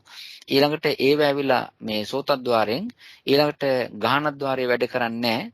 ඊළඟට සමහර අවස්ථාවලදී කියන වැඩ කරනවා කියලා සමහරලාට තියෙන ජීවහද්්වාරයේ වැඩ කරන්නේ නැහැ. කණ්ඩ බොණ්ඩ නැහැනේ. ඊළඟට කාය ප්‍රසාදේ වැඩ කරන්න පුළුවන්. කාය ප්‍රසාදේ කියන්නේ අර ඒකත් පහුවෙලා දැනෙන්නේ. ඉතින් අවුරුද්දක් මාස ගාණක් යනකල් මේ ටික මේ අලුත් ద్వාර හැදිලා ద్వාර චිත්ත වීති එන තාක්ම හරියගේ මේ හිතේ වැඩ කරන්නේ වැඩියෙන් භවංග. ඊළඟට භවංග ටිකක් අඩු වෙන්නේ අර මේ භවංග රේට් එක අඩු වෙලා ద్వාර වීති ద్వාර මේ සිත් වැඩ කරන්න පටන් ගත්තයින් පස්සේ තමයි ටිකක් අඩු වෙන්නේ. ඊළඟට දැන් ඔයා බිහි වෙනවා. බිහි වුණාට පස්සේ මොකද වෙන්නේ? දැන් ద్వාර වීති වැඩි. ඊට පස්සේ භවංග අඩු වෙනවා. භවංග අඩු වෙලා අර අච්චරම නෑ මව් කුසේ තරම්ම භවංග නෑ. ඊට පස්සේ යාට වෙන්නේ හොඳට චක්කු ద్వාර වීති වැඩි වෙනවා, සිත් වැඩි වෙනවා, සෝතද්්වාර, ගහනද්්වාර, ජීවහද්්වාර, කායද්්වාර වැඩි වෙනවා. ඒට අනුකූලව මනෝද්්වාරික චිත්ත වීති වැඩි වෙනවා. ඊට පස්සේ භවංග අඩු වෙනවා. ඊට පස්සේ මෙයාගේ භවංග වැඩ කරන්නේ රාත්‍රියේ යම්කිසි වෙලාවක හොඳට තද නිින්දක් ගත්ත වෙලාවක විතරයි. අනිත් වෙලාවෙදි ద్వාර වීති වැඩ කරනවා. ඊට පස්සේ ඔහොම ගිහිල්ලා අපි හිතමු දැන් මේ අවුරුදු 50ක් 60ක් 70ක් ඔය ගිහිල්ලා එක්කෝ මේ ඇක්සිඩන්ට් එකක් වෙලා හරි එහෙම නැත්නම් මොකක් හරි ඉන්ද්‍රිය දුබලතාවයක් නිසා හරි වයෝ වෘද්ධ වීම නිසා හරි ඊට පස්සේ යාට දැන් ඇස් පේන්නේ නැතු වෙනවා. ඊට පස්සේ උන එක ద్వාරයක් අඩු වුණා. ඒ වෙනුවට දැන් වැඩ කරන්නේ ඒ වෙනුවට දානවා මේ භවංග. ඊට පස්සේ කන හැන්නේ. එතකොට ඒකෙත් ద్వාරය අඩුයි. ඊට පස්සේ ඒකටත් වෙනුවට දානවා භවංග. දැන් ඊළඟට සමහර අයට නාසයට මේ රස දැනෙනවා අඩුයි. ලුණු රහත් ඉතරහා දැනෙන්නේ නැහැ. හැබැයි කාය ප්‍රසාදේ සමහර තැන් දැනෙන්න පුළුවන්. දැන් ආයෙ වෙන්නේ මොකද්ද? මේ මිනිස්යාගේ ඉන්ද්‍රිය ධර්මයන් ටික ඔක්කොම ටික ආයෙ හැකිලිලා දුර්වල වෙලා අඩු වෙලා යනකොට ద్వාර චිත්ත වීති අඩු වෙනවා. ආයෙ භවංග පැත්ත වැඩි වෙනවා. ওই විදිහට තමයි මේ සිද්ධිය වෙන්නේ. මනෝද්වාර හැබැයි ගත්තේවට අනුව වැඩි වෙන්න පුළුවන්, අඩු වෙන්න පුළුවන්.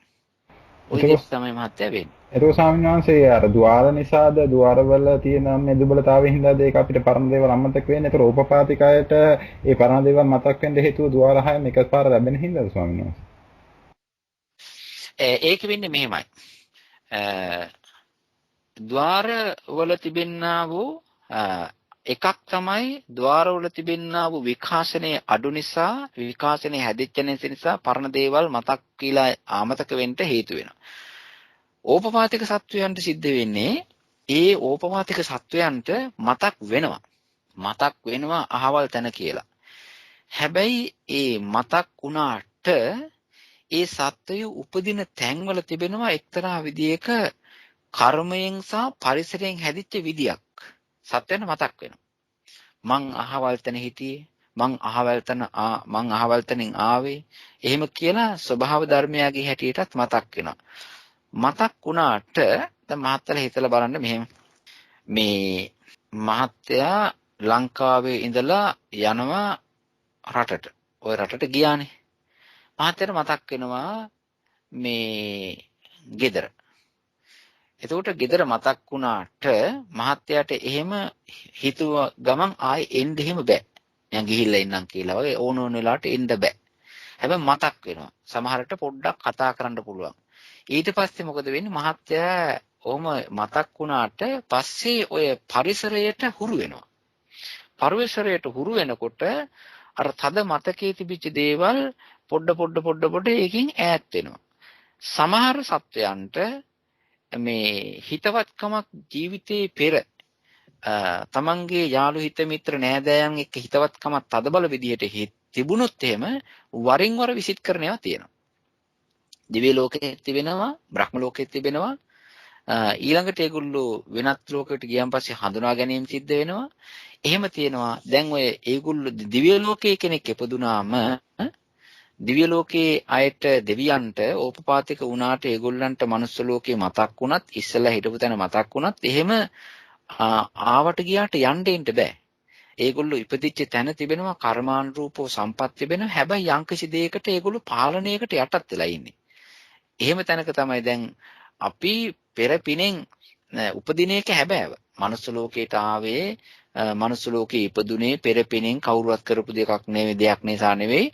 නමුත් මනුස්ස ලෝකේ ඇවිල්ලා ශ්‍රී ලංකාවේ හරි කොහේ රටක ඉපදුනාම ඊට පස්සේ අපේ කර්මයෙන් මනුස්ස ලෝකේ ඉපදුනා කියලා හරියන්නේ අපි එතන එදාට ඒ රටේ ඒ ගමේ තිබෙන්නා වූ නීතියට අනුකූලව බර්ත් සර්ටිෆිකේට් එක රෙජිස්ටර් කිරීම චාරිත්‍ර වාරිත්‍ර වලට අනුකූලව මේ ගෙවල් වලට යන්න නොදීම ඊට ඔන්න වගේ දේවල් පරිසරයක් තිබෙනවා. ඕක දිවි ලෝකෙත් තියෙනවා. දිව්‍ය ලෝකෙත් සමහර තැන්වලදී ඕපපාතික වුණාට මතක් වුණාට දෙවියන්ට එහෙම එකපාරම ඩිරෙක්ට් ගනුදෙනු කරන්න බෑ. අවසර ගන්න අවස්ථාවල් තියෙනවා. යන්න සමහරලාට යන්න පුළුවන් අවස්ථාවල් තියෙනවා. වේලාවල් තිබෙනවා, දවස් තිබෙනවා. ඔහොම පළහිලවල් තියෙනවා. ඔය අපිට වෙච්ච කර්මයක් හොඳයි. හැබැයි සමහර තැන්වලදී දෙයකට යටත්ව තමයි ඒක පරිහරණය කරන්න වෙන්නේ. ඒකත් ඉතින් කර්මය තමයි. බොහොම පින් ස්වාමීන් වහන්සේ. සාමාන්‍යයෙන් ඒකට අර ඉස්සෙල්ලා කිව්වේදී මේ දැන් මව් කුසේ ඉන්න කාලේ ධාරසිත මේ පංචද්වාරයෙන් එන ඒවා අඩු හින්දා මනෝද්වාරය වැඩිපුර වැඩ ගන්න හින්දා ඒ කාලේ සමහර විට වැඩිපුර පරණ දේවල් ගැන මතකයක් තියෙන්න පුළුවන් ඇති නේද? ඒ කාලෙදී. එහෙම වෙනවා. මතක් වෙලා ඊට පස්සේ අර භවංග සිත් වැඩි යාවින්ද ඒක මතකේ අඩු වෙලා යනවා. ඒක හරියට කියනවා නම් අපි හොඳට නිදා ගන්නවානේ. නිදාගෙන ඉඳලා මේ සමහරලාට නිින්ද තද විදිහට මේ හොඳට නිින්ද ගිහිල්ලා හොඳට වැඩුණාන් පස්සේ ඇහැරලා නැහැරිච්ච ගමන්ම දැනෙන්නේ මේ මං මේ කොහෙද ඉන්නේ කියලා. ටිකක් වෙලාවක් යනවා සමහරට කෙනෙක් මේ ඔළුව උස්සලා මේ වටේ හතර වෙතේ බලනවා බිත්තියෙම කොහෙද කියලා. ඊට පස්සෙත් තමයි මේ මං ඊයේ හැන්දෑවේ මෙහෙම ආවනේ මෙහා කියලා තේරෙන්නේ. අන්න ඒ වගේ බැලුවාන් පස්සේ තේරෙනවා මේ වැඩිපුර නිින්ද කියලා කියන්නේ භවංග සිත් වැඩි වුණාන් පස්සේ අමතකේ පැත්තට හරියට වැඩි. ඊළඟට අර තේරෙනවානේ මේ මනෝද්වාරික චිත්ත වීති වැඩි වෙනවා. මනෝද්වාරික චිත්ත වීති ටිකක් යනවා. එහෙම නැත්නම් මතක් වීමක් යනවා අතීතයේ පිළිබඳව. හැබැයි ඒක පස්සේ ඒක අඩු වෙලා අප වෙලා අමතක වීම ස්වභාවයටපත් වෙනවා. හැබැයි මෙහෙම එක්කුත් තියෙනවා. සමහර අයගේ මේ කර්ම ශක්තිය බලවත්. ප්‍රාර්ථනා ශක්තිය බලවත්. සමහර මිනිස්සු මේ ලෝකේ උපදිනවා මේ මට පෙර ආත්ම භාවයේ සිහිපත් කරන නුවණ පහළ වේවා කියලා. ජාති ස්මරණ ඥානෙ පහළ වේවා කියලා හිතාගෙන ඉන්නවා. ඒගොල්ලෝ ඒකට කරපු පින් තියෙනවා. එහෙම ප්‍රාර්ථනා කරලා තිබෙනවා. ඊළඟට ඒ වාගේ කෙනෙක් මනුස්ස ලෝකේ උපදුනාම අර කර්මය බලපානවා. ඒගොල්ලන්ට ඉස්සල්ලා හිටපු තැන මතක් වෙනවා. එහෙම එක්සෙප්ෂනල් ඒවාක් තියෙනවා. තේරුවන් සරණයි. ස්වාමීන් වහන්සේ මේ චුති සිත්තයෙන් පස්සේ ඊළඟ චිත්තක්ෂණයද මේ ඊළඟ භවයේ ඇති වෙනකොට මේ ඇති වෙන්නේ නැත්නම් ඒ අතර තව භවාංග ගොඩක් ගිහිල්ලා යන්න පුළුවන්ද ස්වාමීන් වහන්සේ? නෑ භවාංගයේ ඇත්ත වශයෙන්ම මේ භවාංග හිතක්ම තමයි මේ අපි චුතිය කියලා ගණන් ගන්න. ඒ කියන්නේ ඉස්සෙල්ලා ජීවිතේ අවසාන භවංග හිත තමයි චුතිය. ඊළඟ ජීවිතයේදී පළවෙනිම ස්ටාර්ට් පොයින්ට් එක තමයි ප්‍රතිසන්දිය. ඒ අතර චුතියට පස්සේ භවංගයට ඉස්සර වෙලා නැවත චිත්ත වීති නැහැ. ඒ විදියයි. හොඳයි ස්වාමීන් වහන්සේ. අද එනම් අපි වෙලාව ගැන කල්පනා කරලා අද වැඩසටහන නිමා කරමු. දැන් 10 පසුවී නැල් 10යි. මේ ඔස්ට්‍රේලියාව වෙලාව ස්පෙන්ස් කියලා මම දැන් බලලා. ඒ නිසා අපි එහෙමයි. ඉන්සයිටම් ගෞරවයෙන් සානස්තිය මෙමු අද දවසේදී වැඩසටහන නිමා කරන ලෙස අපි ලබන සතියේ සුපුරුදු විදියට සඳුදා දවසේදී මුණ ගැහෙනවා. දැයි පින්වත් හැම දිනාටම සැනසෙල්ලක් යහපතක් වේවා. ඉතින් ගොඩාක් සන්තෝෂ වෙන්න පින්වත් ලලිත් දලුවත් මහත්මයාගේ කාරුණික ඉදිරිපත් වීම සහ මෙහෙයවීම මත අද ලෝකයේ ගොඩාක් රටවල් වල ඉඳගෙන විශාල පිරිසක් මේ ධර්මය අහනවා. ඒ වගේම මහත්ය ධර්ම ප්‍රචාරය කරනවා. ඉතින් ධර්මය අහලා දහම් දැනුම ලබා ගන්නවා. එක එක මොහොත හරි කුසල් සිතුවිලි පහළ කර ගන්නවා. ඉතින් බුදුරජාණන් වහන්සේගේ හිත දිහා බැලුවම මේ කතා කරපු දේවල්, මේ කතා කරන දේවල් අපි කතා කරාට වඩා 100,000 ගුණයකින් වැඩි විදිහට, සූක්ෂම විදිහට, ඒ වගේම කිසිම ඇලීමක්, අහංකාරකමක්, බැඳීමක් නැතුව මේ සියලුම ධර්ම උන්වහන්සේගේ හිතින් ස්පර්ශ කළා. දැක්කා. ඒ වගේම ඒ ඉස්සර වෙලා ಜಾති වෙල සත්වයේක් ජීවිතයක් ආත්මයක් කියලා සසම්භාරිකව හිතාගෙන හිටපු ඒ රූපවල තිබිච්ච මායාව උන්වහන්සේගේ හිතින් අයින් වුණා. මාන්නේ කරපු දේවල් අයින් වුණා. ඇලිච්ච දේවල් අයින් වුණා. බැඳිච්ච දේවල් අයින් වුණා. නැවත ඒ වගේ රූප ගොඩවල් නාම ගොඩවල් හදන බැඳීම ඒක අයින් වුණා. ඒක නිසා පරිපූර්ණ පිරිසිදු సంతානයක් වුණා. කවදාකවත්ම බුදුරජාණන් වහන්සේගේ හිතේ පුඩියම් තනියෙන් ඉන්න වෙලාවකට හරි එක මොහොතකවත් කොහේදිවත් කැලේදිවත් ගමේදිවත් දිව්‍ය ලෝකයේදිවත් බ්‍රහ්ම ලෝකයේවත් කොහේදිවත් උන්වහන්සේට මුලා වෙච්ච හිතක් පහළ වුණේ නැහැ. ඒක නිසා කියනවා කෙලස් හිතුවිලි වලින් අයින් වුණා. කෙලස් හිතුවිලි හැදෙන විදිහ නැති කළා, දුරු කළා, විනාශ කළා, සංසාර බන්ධනේ තුරන් කරා, නැති කරා. ඒ වගේම තමයි රහසින්වත් කිසිම විදිහක අසන්තෝෂයක්, අමනාපයක්, ඒ පිළිබඳව මුලාවක් ඇති වුණේම නැහැ. දෙවියෝ හැටියට ඉන්නා වූ පංචස්කන්ධ, මිනිස්සුયો හැටියට ඉන්නා වූ පංච උපාදානස්කන්ධ, බ්‍රහ්මයෝ හැටියට උපන්නා වූ පංච උපාදානස්කන්ධ සහ ආර්ය ස්වාමින් වහන්සේලා, රහතන් වහන්සේලා මෙන්න මේ ගුණධාරී වූ ලෞතර බුදුරජාණන් වහන්සේගේ ඒ නාම ධර්මයන්ට, ප්‍රඥා ධර්මයන්ට, රූප ධර්මයන්ට, ඒ උතුම් වූ ගුණ ශක්තියට, චිත්ත චෛතසික රූප, ඒ වගේම නිර්වාණ ස්පර්ශ කර ඒ උතුම් වූ නාමස්කන්ධයට, ධර්මස්කන්ධයට, ප්‍රඥාස්කන්ධයට වඳින්ට, පුදන්ට, හිතන්ට සුදුසුයි. ඒක නිසා උන්වහන්සේගේ හිතේ කිසිම කිලුටක් කහටක් නැති නිසා කියනවා අනිත් සත්වයන්ගෙන්, අනිත් ස්කන්ධ පංචක වලින් මේ ලෞතර බුදුරජාණන් වහන්සේ කියන නාම රූප ස්වභාවයට වඳින්ට, පුදන්ට සුදුසු කම තියෙනවා කියලා. ඒ නිසා කියනවා උන්වහන්සේ අරහං කියලා. ඉතින් මේ විදිහට බැලුවාම අරහං ගුණයෙන් යුක්ත වෙච්ච සම්මා සම්බුදුරජාණන් වහන්සේට අපගේ নমස්කාරය වේවා කියලා නැවත වතාවක් අපි নমස්කාර කරන ගමන්, ඒ වගේම උන්වහන්සේගේ හිත ස්පර්ශ කළා වූ ගැඹුරු වූ, සාර වූ, ප්‍රණීත වූ ධර්මය අපේ මට්ටමින් කතා කළ, සාකච්ඡා කළ, තෝරා බේරා ගන්නට දරූ උත්සාහය තුළ ඇති වුණා වූ කුසල චේතනාවන්ගේ ආනුභාව බලෙන් මේ පින්වත් දලුවත් මහත්මයාටත්, ඒ පවුලේ සෑම දිනාටමත්, මේ පින්වත් මහත්මයන් සෑම දිනාටමත්, ඒ වගේම ගුවන් විදුලිය හරහා මේ ධර්මයේ අසාගෙන සිටිනා වූ ලෝකවාසී සියලු දිනාටමත් ධර්මඥානෙ පහළ වේවා, භාවනා ඥානෙ පහළ වේවා, සමත භාවනා වශයෙන්, විපස්සනා භාවනා වශයෙන් හිත ඔසවා තබා ගන්නට හැකි වේවා. සියලුම ධර්ම ප්‍රාර්ථනා ඉෂ්ට වේවා, සිද්ධ වේවා. අකුසල ධර්මයන්ගෙන් ඈත් වෙවි කුසල චේතනාවන් වැඩි කරගෙන ගොස් හොඳ ප්‍රණීත ගැඹුරු ධර්ම ආරම්මන වශයෙන් ලබාගෙන ඒ වාට තිබෙනා වූ ඇලීම නැතිකොට, බැඳීම නැතිකොට, තෘෂ්ණාව නැතිකොට, ඒ වගේම ඒ වගේ තියලා තිබෙනා අනිත්‍ය දුක්ඛ අනාත්ම ධර්මයන් අවබෝධ කරගෙන සෑම දිනාටම කෙලවර පරම ශාන්ත වූ නිර්වාණ ධාතුව, නිර්වාණ ධර්මයේ සුවසේ ස්පර්ශ කර ගන්නට, අවබෝධ කර ගන්නට ලැබේවා. නිවන් පිණිස මේ පින්, මේ කුසල් හේතු උපනිශ්‍රේ වේවා කියලා මම මෛත්‍රියෙන් පින් දෙමින් ප්‍රාර්ථනා කරනවා. සෑම දිනාටම තෙරුවන් සරණයි. සාදු සාදු සාදු.